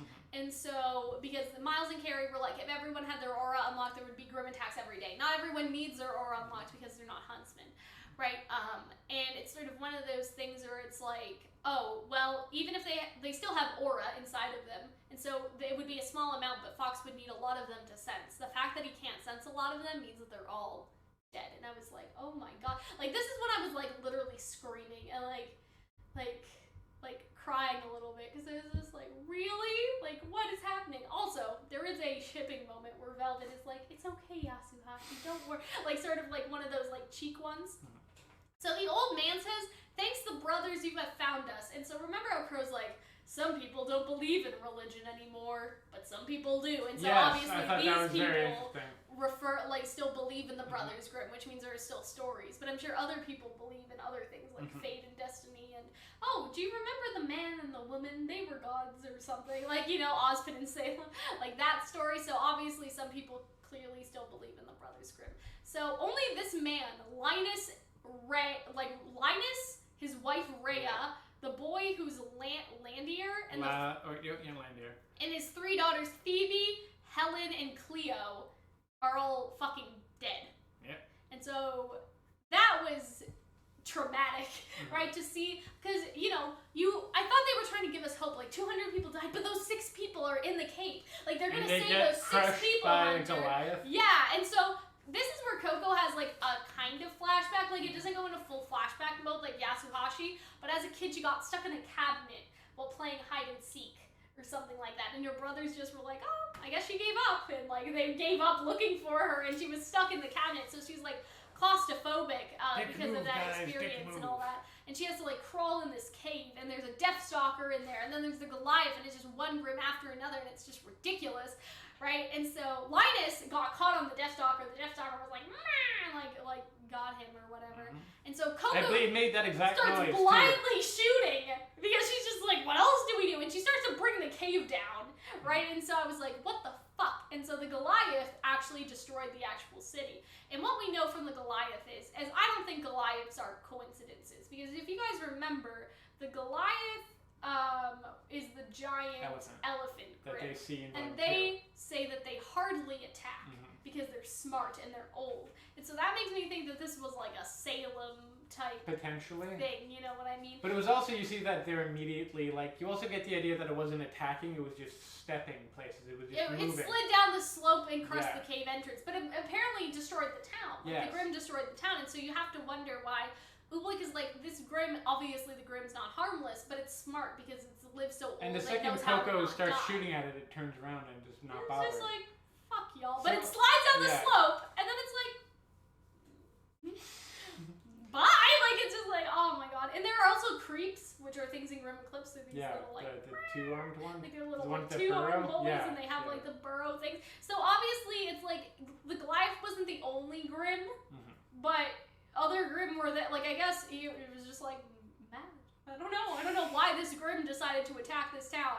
It seems a little suspicious, but at the same time, like... Part of me is almost just like, it wasn't even thinking it was doing anything wrong. It's like, it almost doesn't care. It's just living its best life, it doesn't even, it's like, it doesn't think about other people's suffering. Like, they talk about... Well, the Grimm don't. They talk about the desert the same way, that the desert doesn't care, the desert's not dispassionate, it'll So what if the Goliath is so old, and it hasn't interacted with people because it's so old, and if it hasn't survived those conflicts, then it's just like, fuck your town. Like, fuck y'all kids. Like, what is the meme? It's like, fuck those kids, or something like that. Fuck them kids. Yeah, fuck them kids, that's what I mean. But yeah. So, there's a Deathstalker in the cave. There are Grimm outside and just around, and the family runs back into the Deathstalker cave because that's better than all the Grimm that are outside, and the Goliath slides down the slope and crushes the cave entrance, and so Fox is like, they did. It was so, because typically, like, I feel like sometimes and they move too fast. Me. So I was like, they gave us hope, right? Oh, these 6 people are still alive, guys. Let's get them out. I thought it was supposed to be hopeful. Like, even though 200 people have died, you still have this family and their 3 like young daughters and their son, and then they're just all dead. And so I was just like, it was bad. It hurt me, like, in ways. It just hurt me on the inside. And Yatsuhashi has to physically grab Coco and drag her to Professor Port, right? Because there's this moment where Coco's like, no, we can still fight, and Yatsuhashi's like, guys, she's not going to change her mind. And she's like, thanks, Yasu, you agree with me. And then he's like, nope, and just like grabs her, and she's like kicking and flailing, and like, that's just so dark and just so sad, and something that I could see in RWBY proper, in the actual show of her yelling. Wow, is that your stomach? Man, that's impressive. That's I'm what maybe happens a little hungry. when you record for an hour and a half. Anyway, there's a 100 fucking foot turtle and that, I mentioned that earlier. But it's ridiculous that they're like giant prehistoric shit just in Vacuo. Why? Why? But like we don't see a lot of animals, and so I feel like this, because we know dogs exist. We know basically everything that has a faunus counterpart probably exists. But are they like polar bears in Atlas and all that sort of stuff? Like penguins? Like I don't know. It's just one of those things where we don't see animals very much in RWBY as a whole. It's mostly Grimm, and so to see a non-threatening turtle just like in the middle of nowhere. Unlike all those threatening turtles. Or I guess they call it a tortoise. No, like, that's the best line. Like, yeah, Fox is like, or Fox or Yatsuhashi, it's either one of them. It's like, oh, it's a turtle, right? Because it's on land. And like, it's Slate is like, it's a fucking tortoise, son, because it's swimming in the sand or something. You got him mixed up. Oh, it was I thought tortoise were the land ones. Yes, tortoises are the land ones. Sorry, the sea ones. No, tortoises are the land ones. Sorry. You know very little about many things, but the line was, Slate was just like, listen, I said what I said, and then there's a turtle. Like, that's an excellent line. This is why I love Slate. Yeah, I'm sorry, I fucked that up, guys. We've been talking for a while, though. Clearly. What else I like is that Yasu calls her V. Everyone. Coco also calls her V. Val's but I was V's just like, just her. the way that Yasu said it. I think you're a little into this. Anyway. So, Carmen and Bertolac are just around. And so Carmen is also bad. Their boss is stealing people with powerful semblance, and they were supposed to grab Gus and Edward because they both have powerful semblances. So Carmen's just like, well, fuck, I guess I'll get the kid then, because Bertolac is having trouble getting Edward, and he has a heat semblance. So his body is like fucking hot. He's like the he's like the colossal titan or something like that, spitting these. Do you wanna turn that off? That's Hunter's girlfriend. But yeah, so Fox is like, I don't want to kill you, even though like B is like, oh well, you could make quick work of me, and like so Fox has this like traumatic experience where his whole family died in a sinkhole, and the only reason that Fox didn't die is because he went off by himself and he was mad at them because they weren't letting him build mud huts with them, and his bricks were misshapen. And this actually comes back at the very end of the story, and I'll get to that, but it's sort of like his family was like, no, you can't see, basically, and they all died. They all died in the sinkhole, and he didn't even know because he was far away doing his own thing, and his uncle found him, and I'm like, that's just so sad, but obviously he lived because of that. It was pretty fucked up. It was he had like an interesting little story. Because it's not like the Grimm came to get him or anything. It's like the Grimm didn't get me. It was just Vacuo's fucked. It's just a place where the desert will just kill you, and it's not passionate about it. The fight scene with Bertolac was really good, and all that stuff. And after this, there's a flashback with Sun and Neptune, because Team Coffee is coming back from Lower Carton, and Velvet's like, Glinda's like, hey, come talk to Ozpin, just to Velvet. And so Team Coffee is by themselves, or whatever, because remember, Velvet gets caught behind, right? And so she gets caught behind talking to Team RWBY, and then the rest of the team keeps going. And so she's like, oh, Sun and Neptune, like, where's Velvet? And he's like, oh, I saw her with Good Witch. And they're like, with Good Witch? And so I don't get why they were all freaking out. I guess it was because they thought that, for some reason, Ozpin put the blame on Velvet, and so they all freaked out and went up the elevator. But that's the only time in the book where I was like, this is a sort of miscommunication, misunderstanding, and I don't like those in young adult books a lot of the time, because it's like, this could be settled by just talking. But I don't think it's super unreasonable to assume that, like, Velvet feels like she's the weak link, and so of course Ozpin would talk to her build first. up that. They do build that up, and so it makes sense. But Ozpin's like not mad at her at all. Pierre and John are also there, because Pierre is just like John's just like, oh, is she in trouble? And I just heard that in John's voice. It was nothing about the line, and Pierre's like, well, with them, because they're all at the festival stalls and talking. It was like, Pierre and John, happy and together. But yeah, and so Ozpin's understanding about all this, and he's like, ultimately, if you guys fail, that's a failure on me, because I didn't make you ready. And he does sort of punish them. Like, he makes them write a letter about what they did wrong to Port, and, like, makes them, like, they have to be supervised until they can go out again and work together as a team. Like, this is their punishment for, I guess, a lack of teamwork, because there was a lot of stuff they did wrong, like the cave stuff with the Death Stalker and all that. But yeah, Sun and Neptune are there. But it was interesting when Ozpin was like, I know it's hard to lose anyone, especially the people who need you, right? And so obviously that's a general line, but I can't help but look at that and think about Salem, because Salem needed him to some extent, because she kind of went down this rabbit hole of drinking the power juice, you know what I mean? And so to sort of see that, like, yeah, Salem may have been the one who needed him and he couldn't sort of be there and change her mind and all that stuff. Carmen has telekinesis, so it makes for a very interesting fight where they're all drowning in sand. Yeah. Which once again, I feel like Amity Arena power, by the way. Okay, because I know they showed her in Amity Arena, and I saw her before I was in the car, and I saw that tweet before I ever got to her in the book. Yeah.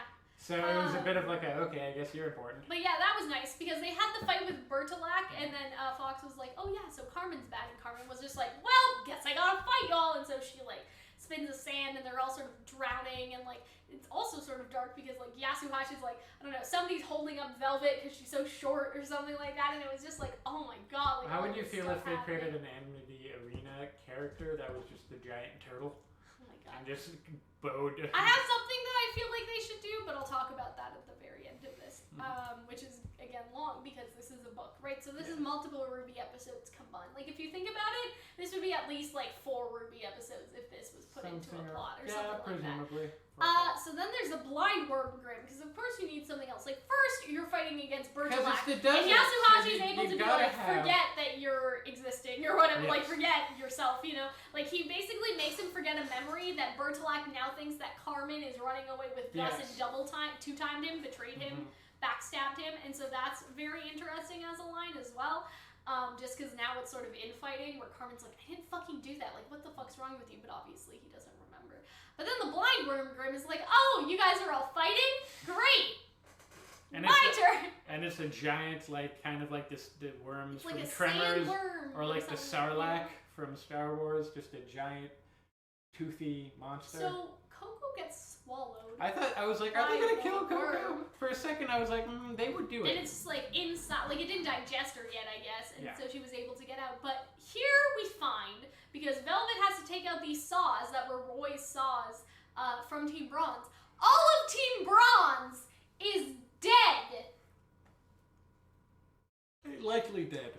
All of them are dead. Roy is definitely dead. Roy got carried away in the claws of a nethermore. Like when did that come up? It was in there when Velvet was using his weapon, and so Team Bronze is assumed dead, basically, and so they are probably dead. I feel like if you wanted to do a real dark, you'd be like Team Funky is assumed dead, because I feel like people care about them more. Roy is definitely dead, we know that, but I think we can assume that the rest of Team Bronze is also dead. And people were like, no, not May, because she's the cute girl with the sniper, and so of course they were all sort of concerned about are you sure that's Bronze? Yeah, her last name is Zhao or something, so it's May Z or something. Because I was confused too, I was like, there's no N in there. Like, I was, like, talking to somebody else. But yeah, and so Velvet's like, goodbye, Roy, because that's the last picture she'll ever have of him, and he used him up, and I was like... Which, it doesn't, like, they never really explained how does it destroy the photo once you use it. I don't know, I guess it's sort of like a power thing, but could Velvet take pictures of other pictures? Because I'm sure for the Vital Festival, because, like, even Gus has a shirt from like the 38th Vital Festival or something that he's wearing, or some character has it, I don't remember. And so it's obviously this big event. Like I wonder, could Velvet take a picture of a picture? Like if there are sort of screenshots of Roy's weapon from the tournament, could she have those weapons back? That's sort of a technical question. It's a little metaphorical, you know? You know what I mean? And so does it need to be of an actual person? Can you ask your genie for 3 more wishes? I don't know. It's just, I sort of wonder about that, because that means Velvet could take pictures of literally any cool huntsman ever. And maybe that's too OP, actually. I don't know. But yeah, she was like, goodbye, Roy. And I was like, no, goodbye, Roy. Even though I don't care about Roy. It was more like Velvet saying goodbye to Roy that made me sad. And so, like, Coco's like, we'll go back to Beacon one day. I promise. Because Velvet hates it in Vacuo. And Velvet has this whole thing at the, like, near the very end where she's like, I never wanted to come here. Like, we didn't have to come here, you know, all that sort of stuff. And it shows it after the fall. I really enjoyed the right after the fall when they're still in Beacon sequence. When you see Good Witch and she's like, I don't know. And so Coco's like, we'll go and we'll be ready to win it back. Because Velvet wants to stay, but she's hurt. Right, and so they want to take her away and take her home, and they have this whole thing with Good Witch where she's temporary headmistress, and they do stay for a while. Like they stay for a couple of days, I think is implied, because they have this class schedule. So a typical day for a second-year student at Beacon Academy: breakfast, plant science, Professor Thumbelina Peach. Peach was mentioned. So Peach we know already from RWBY. but Thumbelina is the fairy tale reference. Military strategy, Professor Peter Port. So I wonder if Port was in the military before, like the Vale military. Weapon crafting and upkeep with Professor Harold Mulberry. Lunch. Stealth and security with Professor Anne Green. Legends of Remnant, Professor Dr. Bartholomew Oobleck. And then... Of course you can't switch it to the side. Combat training, Professor... Good Witch. Sparring, self-directed, and then dinner. And so after the Fall of Beacon, you have breakfast, fight Grimm with Dr. Bartholomew Oobleck, lunch. I guess he's not professor anymore because there's no class. Oobleck. That's so sad. Dr. Oobleck, fight Grimm, Professor. I guess they're still. Well. Okay, never mind. Rebuilding, Professor Glinda Goodwitch, infirmary. Yes. So, and then night patrol, self-directed. And so they basically have this whole talk. Right, where they're still in Vale, and they're sort of talking to Glinda about staying or leaving. Or they're not talking to Glinda, but they have to go talk to Glinda. Yes. Right, and so they're like, Coco's like, I don't think Atlas can be trusted because of the stuff at the Vital Festival. So obviously Team RWBY didn't fill them in. Because, to be honest, Atlas was probably the best place that Coco and them could go. Because they were like, oh, like, Ironwood probably wouldn't let us in. And he's like, I'm sure they'd make an exception for us. Right? For us. Velvet wouldn't go to Mistral because they're racist. And again, I'm like, well, now that the White Fang has liberated the school, I'm sure, like, because we don't know who's in charge now, but Gira's there, and so we have this whole theory, like, oh, Gira will just be the headmaster, you know what I mean? Because that kind of makes sense. And so it was sort of that thing where it's like, y'all could have waited, 6 more weeks and they would have liberated Mistral for you. But I do get her point. I do understand. Sun is also from Mistral, though, so he's just like, fuck the haters? You know what I mean? He's from Vacuo, but he goes to school in Mistral with his team, and so I'm like, is he just like, fuck y'all? I guess he doesn't get with the racism, you know what I'm saying? Like, I just sort of imagine that. But yeah, so y'all got fucking stuck with Vacuo.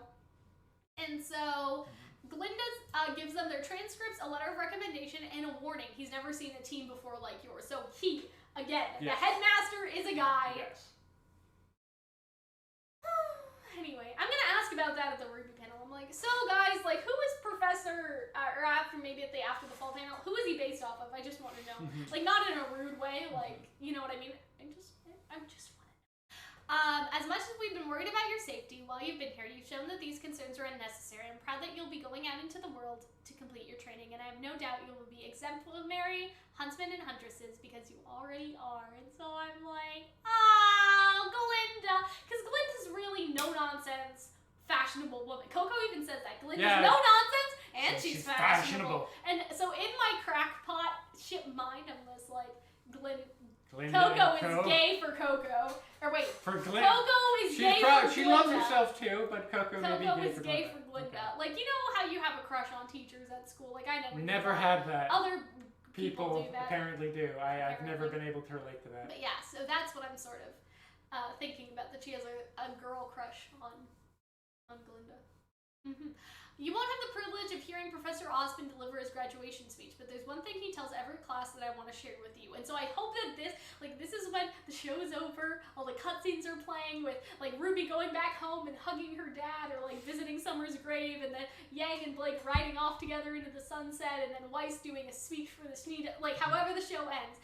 Beacon is not a place, it is an idea, which has taken root in each and every one of you. You are Beacon, and you must go forth and serve as hopeful light for others. It is your privilege and your burden as huntsmen and huntresses to protect not only those who cannot defend themselves, but to watch out for each other always.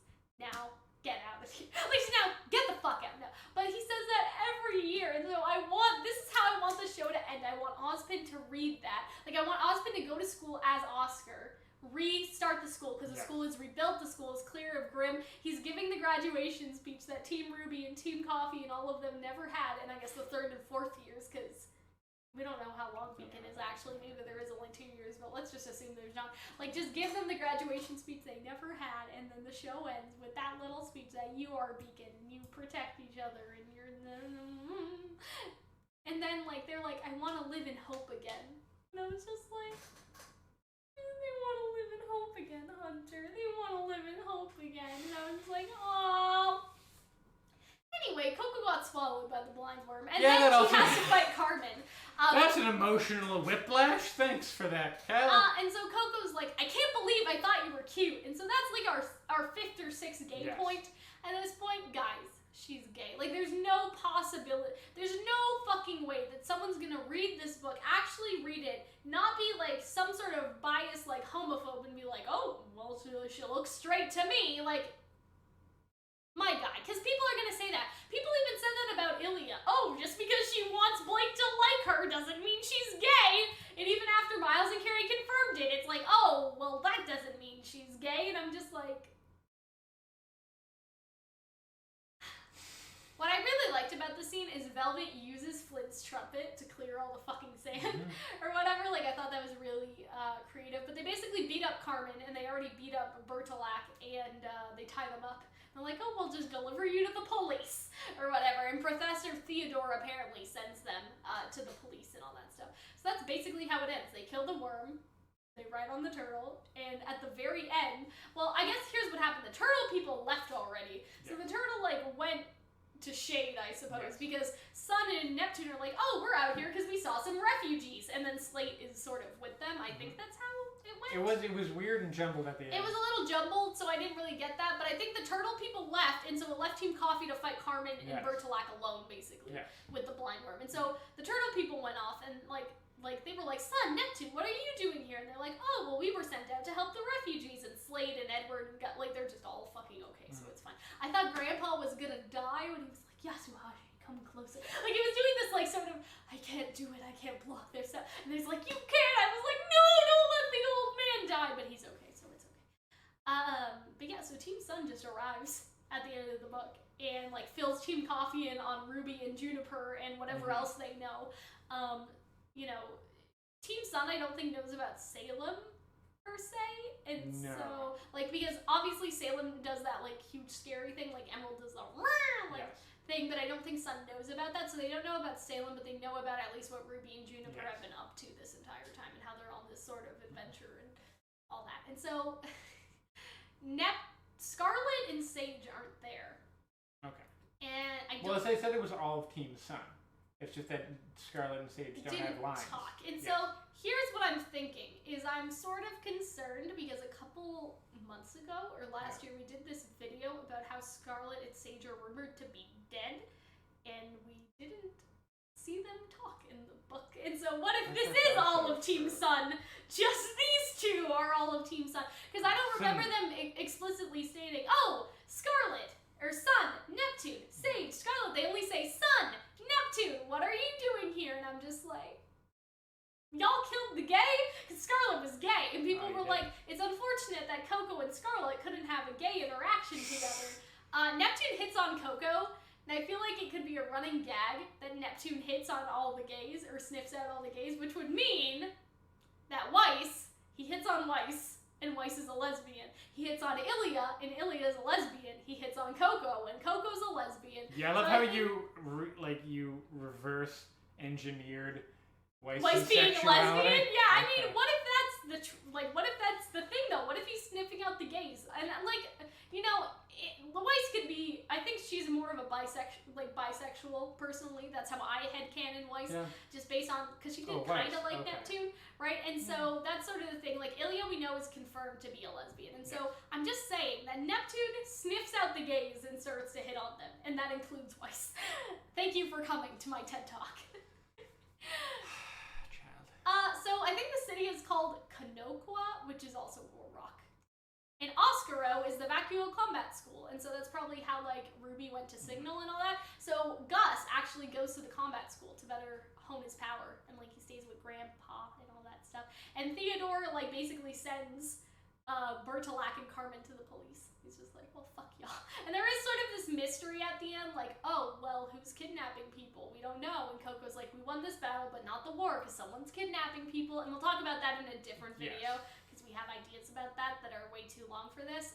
Really already too long for an hour and 45-minute video? It's gonna be 2 hours. I'm so sorry. But I have so many things You have another 20 minutes? What do you mean? You have another 20 minutes of things to talk about. No. Well, then why do you say 2 hours? Don't scare me like that. I mean, rounded. Okay. Okay, we round up. You know what I'm saying? And so, again, I'm sorry that this has been long. But But it's like a RWBY review in one of our analysis videos, true. right? And so those are too long as well, so... Okay, so at the end, they're all at the beach. Sure. They're all just having fun. Yatsuhashi's meditating or something, and he's like, Fox, don't fucking interrupt me while I meditate. And they're like, oh, aren't you supposed to be calm when you do that? And Yasu's like, it's just been a stressful couple days, alright? Like, it's sort of that sort of thing. Like, Coco and Velvet are around. And so, Sun, Neptune, and Fox are all making a fucking sandcastle together. Listen, that looks like boys, an impressive replica of Beacon Tower. That has flying buttresses, so how do you do that in sand? Velvet takes a photo of it, so she can obviously take regular photos too. But the interesting thing is the sandcastle is actually important for Fox's arc, and I didn't get that the first time, but Fox goes from making these like misshapen mud bricks, right, at the beginning that everyone was making fun of him for because he was blind, to making this impressive looking sandcastle, right? And it's sort of one of those things where it comes full metaphor that circle, like a metaphor type thing, and it's also like, oh, he built it with Sun and Neptune, so it's about building things together with your friends. And then Coco's like, I am Grimmzilla, and destroys it, which is very funny in a dark way, because that's what happened to Beacon. Like, Grimmzilla sort of literally came to destroy And I also love how Fox was just like, is it okay? And everyone was like, yeah, it's okay. Just lying to him. But yeah. Respect that. The last thing I want to talk about is that Shade is a pyramid castle, which is cool. I like that. I like the idea. And it's also of like leaning on the castle. Africa theme, I guess, with Egypt and then... Yeah, I guess so. Yes, and the last thing is the last thing in my notes. Thank God, right, Hunter? The last thing in my notes is that Velvet realized where her home and where her team was. Yes, yeah. And that's that the and tying that's sort off of like the tie-in. I want to rotate this somehow because I have like a picture in my thing. I guess we'll just cock our head like this. Let's just... right about this one, there's Shade as she looked up at the pyramidal castle rising on the horizon, and she smiled. There is no place like home. Thank you, Wizard of Oz. And somewhere along the way, home became where Coco, Fox, and Yatsu. Yeah, that's basically it. For now, that was Shade Academy. That's their home. Wherever Yasu, she calls him Yasu too. I didn't even know that. I was just calling that for short form, but she calls him Yasu. Nobody else gets a nickname. I think. Well, yeah. She calls him Yasu. Velvet is yeah, I know, but I'm saying that she doesn't give Coco or Fox a nickname. She gives Yatsuhashi. Although Yatsuhashi is, you know. But yeah, and so basically, her whole thing is like wherever like Yasu, Coco, and Fox were, that was her home and all that sort of stuff. It didn't matter as long as they were doing what they meant to do, protecting others as huntsmen and huntresses together. And so that's sort of the end. It's like Velvet hates Vacuo, but she also realizes by the end her home is not Vacuo. Her home is wherever her team is, which I guess is like a cheesy, like young adult, or I guess a cheesy middle grade ending. But I love it because it's so true. Yes, you know? it works for their characters. It also works because there's a whole song called Home in the Volume 4 soundtrack, and it's like, I know that when I'm with you, I'm at home. Like, it was that one that was in Volume 4, and so it was like that whole thing, and so it obviously all ties in well with themes that are already established and already in RWBY. I feel like you only got that tie-up and affirmation for Velvet and not the whole team. Well, Yasu, it was about using his semblance, in my opinion. It was about using his memory semblance, and he did it. I guess. Right? And for Coco, I think it was about being able to trust in her team, because she's like, I gotta get out of here, but she has to trust that Velvet will cut the worm open, and that they'll get her out from the outside. And so, because Coco's whole thing was, I'm the boss, I'm the leader, listen to me. That's also true. So that's resolved. Yasu's memory thing, that's resolved. Fox's thing, he didn't really have one. Like, I think Fox's thing was, first of all, it's painful to go back to your home. He didn't even visit his uncle yet. So that's the first thing, and it was sort of like, you know, Vacuo sort of brought up all these memories from him, like, you have to be strong to survive here, like, sort of guiding his friends and all that. But I feel like the sandcastle metaphor is the best way to do it, that, you know, Fox's blindness is not something that is a, you know, like when people say to disabled people, like, you're so strong, you're so brave, I could never deal with that, and it's so insulting. Like, I feel like with Fox, it's sort of like nothing, like, you know, nothing stops Fox. Fox is, like, just as powerful and just as strong and all that. He's stronger with his friends. Building the sandcastle. Like, it's just all sort of that great metaphor. But I feel like that Fox was probably the weakest arc completion because he was supposed to be comic relief and the most put together out of all of them. Because yes, he had problems, but I feel like his problems throughout the book were other people struggling with his blindness, not him struggling with it. Because his problem was being ostracized from people, was his family telling them he couldn't participate in group activities because he was blind, sort of thing. Whereas, you know, it's not like, oh, I hate being blind. Like, he didn't go for that route. It was more like, I have to sort of deal with everyone else thinking that I'm weak and all of that stuff, or thinking that I can't do things, and sort of, you know what I mean? And so I really like that. And that's what I want to give the book the most credit for, is like, you know, they could have botched this a little bit, you know what I mean? Because it would have been easy to give Fox a, I hate being blind arc. I was bullied for being blind arc, but they didn't. They were like, Fox doesn't have a problem with being blind. His whole thing and all of like the sort of comedy that comes from that is like Weiss is embarrassed that she, you know, it's sort the of says awkward that. Thing it's that rise, awkward thing. Or yeah. Coco, like, oh, like say it ain't so, like all his eye covering and that all line. Fox is definitely one of the best characters. And so that's sort of how I want to end this discussion off. And this discussion has been a lot of me talking.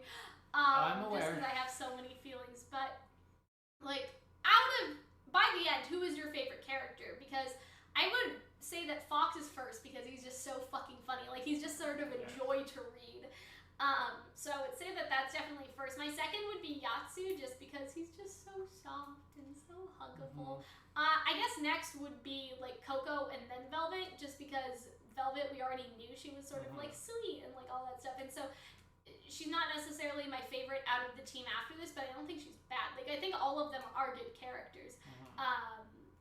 You know what I mean?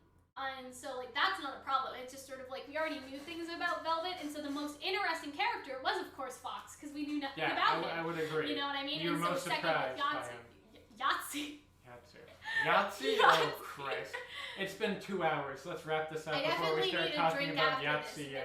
But yeah, so I hope that you guys enjoyed this. I know this is long. I understand. I love how it doesn't. Oh, I have one more thing. I'm so sorry. How do you feel about them making this into a movie? Like, not a spin-off series, into a movie. Do you think I mean an animated movie, like the My Hero Academia obviously movie. It's not going to be like sock puppets, although I would be there for that as well. Not live action, I meant, as opposed to live action, because this book has such a self-contained plot that it doesn't need to be a spin-off series, right? It could just be the Team Coffee movie based on the book with all the characters animated. Like, I feel like that's definitely something they could do, and I was talking to that. They would have to cut down on some stuff, like on the backstory. I was talking about that to Murder of Birds, but I feel like what could be cut is all the Beacon flashbacks. Yeah. Relatively. Like, the one where Velvet and Coco and all of them interact with Team RWBY the first time, like how Blake, like, stops racism or whatever she does. Like, keep that one, but the one at the Beacon dance probably doesn't need to stay there. I was gonna say drop the stop racism one, drop, like, the prom one. Drop all of them, maybe except for the. But I like that because it's sort of like Coco giving RWBY the team leader speech. Well, here's the thing. This is why no one wants to have the job of taking a book and then adapting it for film, because you have to drop things and you may fuck up a main theme. I read this book very quickly, and so I can only imagine. I'm aware. I can only imagine if you cut out all the description bits, and just kept the dialogue like you would for a movie script, and then do the fight scenes actually. Like, animated instead of that would actually take more time than just putting like words out to read, you know what I mean? Yes. Like, because there's a difference between reading the fight and then like animating the fight. Animating would probably be longer in the showtime, but I think a movie would definitely work for this. I think they should definitely consider doing one. I think they should keep it as a book. I feel like maybe you can do like another, like you could do a Roman Torchwick movie. Like what could have been another book. But I feel like it's like some people aren't gonna read this, right? Some people. Well, then that's their problem. I know it is, but like, this book is more important than the character trailers, in my opinion. And the character trailers are on YouTube and easily accessible, and people don't watch those, right? And so it's one of those. I feel like what they should do is maybe create like a really interesting audiobook where they have the actual voice actors, so it becomes like a radio play. I do. They could maybe even release it as like a podcast. Here's what I would campaign for, if anything. If there are 3 of these, like say there's one for Team Sun, because I guarantee you guys, okay, if this doesn't happen, Like, I don't know what. But then, like, what would the Team Sun one be? When would it be at? Maybe, like, they came to Vacuo, so maybe it would be coming from Vacuo from Mistral, because that would be sort of different, because you see all sort of the buildings are all destroyed. Well, that would be, so it would be like, so it would not be a Team Sun, it would just be Sun, the character. No, Team Sun. Okay, but they were Team Sun went to Mistral. Yes. Right? But and were then they they went all... to Vacuo. Sun and Neptune at the end were in Vacuo. Right, okay. So I feel like they could do that, like Sun reuniting with his team sort of thing, and like, okay guys, we gotta go and be strong now, because I gotta be a better leader, and that could be the whole plot of that book, is them being a better leader. Because we don't really know how they got to Vacuo. Do you think that would be slightly reductive compared to that's kind of what Coco's arc was in this one, to an extent? It's not Coco's fault that Sun also has that. Well, Sun's problem is a little different, I would say. Maybe you could also get more stuff with Scarlet and Sage. Yeah, the main focus would obviously, Sun needs a backstory, but it would be more like Neptune and Scarlet and Sage, if they're alive! We can do a whole video about hypothetical ones, so we can save it for that. But yeah, I'm saying as an RTX prediction video, I guarantee you guys, I would bet Hunter $100 right now. Well, I agree with you that it will probably happen again. So. That's how confident I am that they're going to make a Team Sun book. But what I would like them to do then is after all the books are written, like say there's 3, then make it into a spin-off series and just do the first thing of the spin-off is Coffee, then the second part, like season 1 is Coffee, season 2 is Sun, and then but that would give them room to do everything in the book if they have a lot of time. I guess. Instead of doing a movie where they're limited to 2 hours. I just feel like it wouldn't be as good as the book. It would well, that's struggle. RWBY's fault then. That's not. It would struggle. What I mean? Like, I feel like are you saying that the writing is so good that RWBY would mess it up? No, what I'm saying is that it's really hard to adapt a story from one medium that's so different from a novel. Yeah, but it's like they did Harry Potter and it was okay. Yeah, and there's like you've never read those books. There are significantly like restrictions that people have with how the movies change the book. I just think leave good enough as is. I vote for the spin-offs. Okay. Series, I or vote at least the movie. Spin-off. You can vote. I feel like they could vote for a spin-off, but like don't make it like an adaptation of this book. Have it be its own thing. I guess. Have it be like a Stark series or some Legend of Korra-esque deal. Don't adapt the book you've already made. Anyway. That's what I vote. I vote for adapting the book. We know how you feel. Anyway. We will see you guys later. Wow, is that a middle finger? Yeah. Fuck you. You made me sit through 2 hours of your monologuing about a book I just read. You know how many times it was so good. Do you know how many times I've read that book? Twice. I've read it once myself, and I had you read it now over 2 hours. But that's again. Like how we do our discussions, how we go frame by frame and explain what happened. I guess that's true. I just hope to God you never have to do like a War and Peace, and we'll be here for like 26 hours and and then Victor. On page 2,491. Think about it. How we do, I mean, people have probably figured this out. How we do our analysis videos is we screenshot the entire episode, and then we look at all the screenshots individually and talk about them. This is us looking at the screenshots, except I have to explain things, because there are no screenshots, Hunter. Yes. But yeah, so that's it. I hope you guys enjoyed. You're very aggressive about how much you love this book. Like, it'll make an excellent movie. I know, but I love it so much. It will win an Oscar. I just want Fox to be happy. I hope they. What I do hope is that I hope Velvet and Yatsuhashi and RWBY proper. In RWBY proper, they add them into the story again, because Juniper is great and all, but at the other. Coffee's much better. I feel like after this, I'm like, Coffee would be interesting. Sorry, but yeah, that's it. I hope you guys enjoyed, and I will see you guys later. Bye. I hope that you guys enjoyed the video. I'm just going to take a moment here to thank our patrons over on Patreon and our Discord server moderators who are a part of our community. Pals at the $2 tier get exclusive access to our video scripts. They get exclusive access to our schedules, updates, polls, the live podcast, and the chat to ask questions for our monthly Q&A. They also get a name feature at the end of every video. At the beginning of every month, Pals will be able to vote for me to watch the first episode of whatever anime or cartoon that they want. This encourages us to watch some cool new anime that maybe we've never seen before, and if we enjoy it enough, we may put it up in a poll to replace one of our weekly show rotations. The Caterpillars at the $5 tier have access to all previous rewards, and they also have access to our videos a week in advance early access, so that's a week early before they are released onto YouTube. And there's also a special reward. Patrons at this tier will get access to an exclusive reaction series that'll be posted for patrons and patrons only. It will not be public to YouTube until after it's finished and another Patreon exclusive series has started. So basically, the patrons get their own anime reaction series of whatever anime that they vote for, and it's just for them. It won't be on YouTube, so it's totally for patrons and to the benefit of all of the wonderful patrons who support us at this tier. The Calxiyn have access to all previous rewards, exclusive access to our videos as soon as they're ready, and so in the past this has been, say, 14 days, so 2 weeks in advance, sometimes 30 days in advance, so like a month early, sometimes they've been 60 days in advance, so imagine getting to watch the videos on our channel basically 2 months before anyone else, because it does happen depending on how much Hunter and I pre-record in advance. They also have the ability to invite one of their friends into the Discord server without them needing to pledge on Patreon, so if you have a friend that loves the cartoons that we react to, or the anime we react to, or, the video games, cartoons, and anime we do discussion videos on, you can bring them as a part of our community without them having to need to pledge. But they also get a special reward, and this is 3 video tickets. So these can be used to request videos. 1 ticket equals 10 minutes, so if you guys have seen, we've done a lot of shipping video requests, we've done a lot of reaction requests that say pay Patreon video in the brackets, and so those are videos that patrons have used their tickets on to get us to do for them.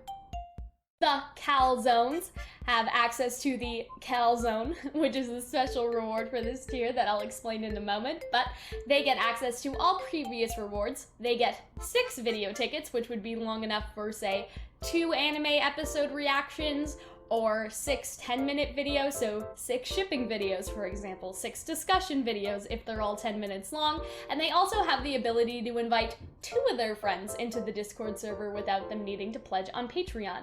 And they will also get access to the VIP chat since they are a VIP, and so that is where the Calxyn comes in. The Calxyn is our VIP text chat on Discord. We also do a monthly VIP-only voice call. Let's just take a small break here to thank the moderators on my Discord server. So they obviously help out a lot with moderating and setting up events for the community and just being, generally good parts of the community to have around. So I just wanted to include this little bit in between all the patrons to just sort of thank them for their work, thank them for helping out in my community, and all that sort of stuff.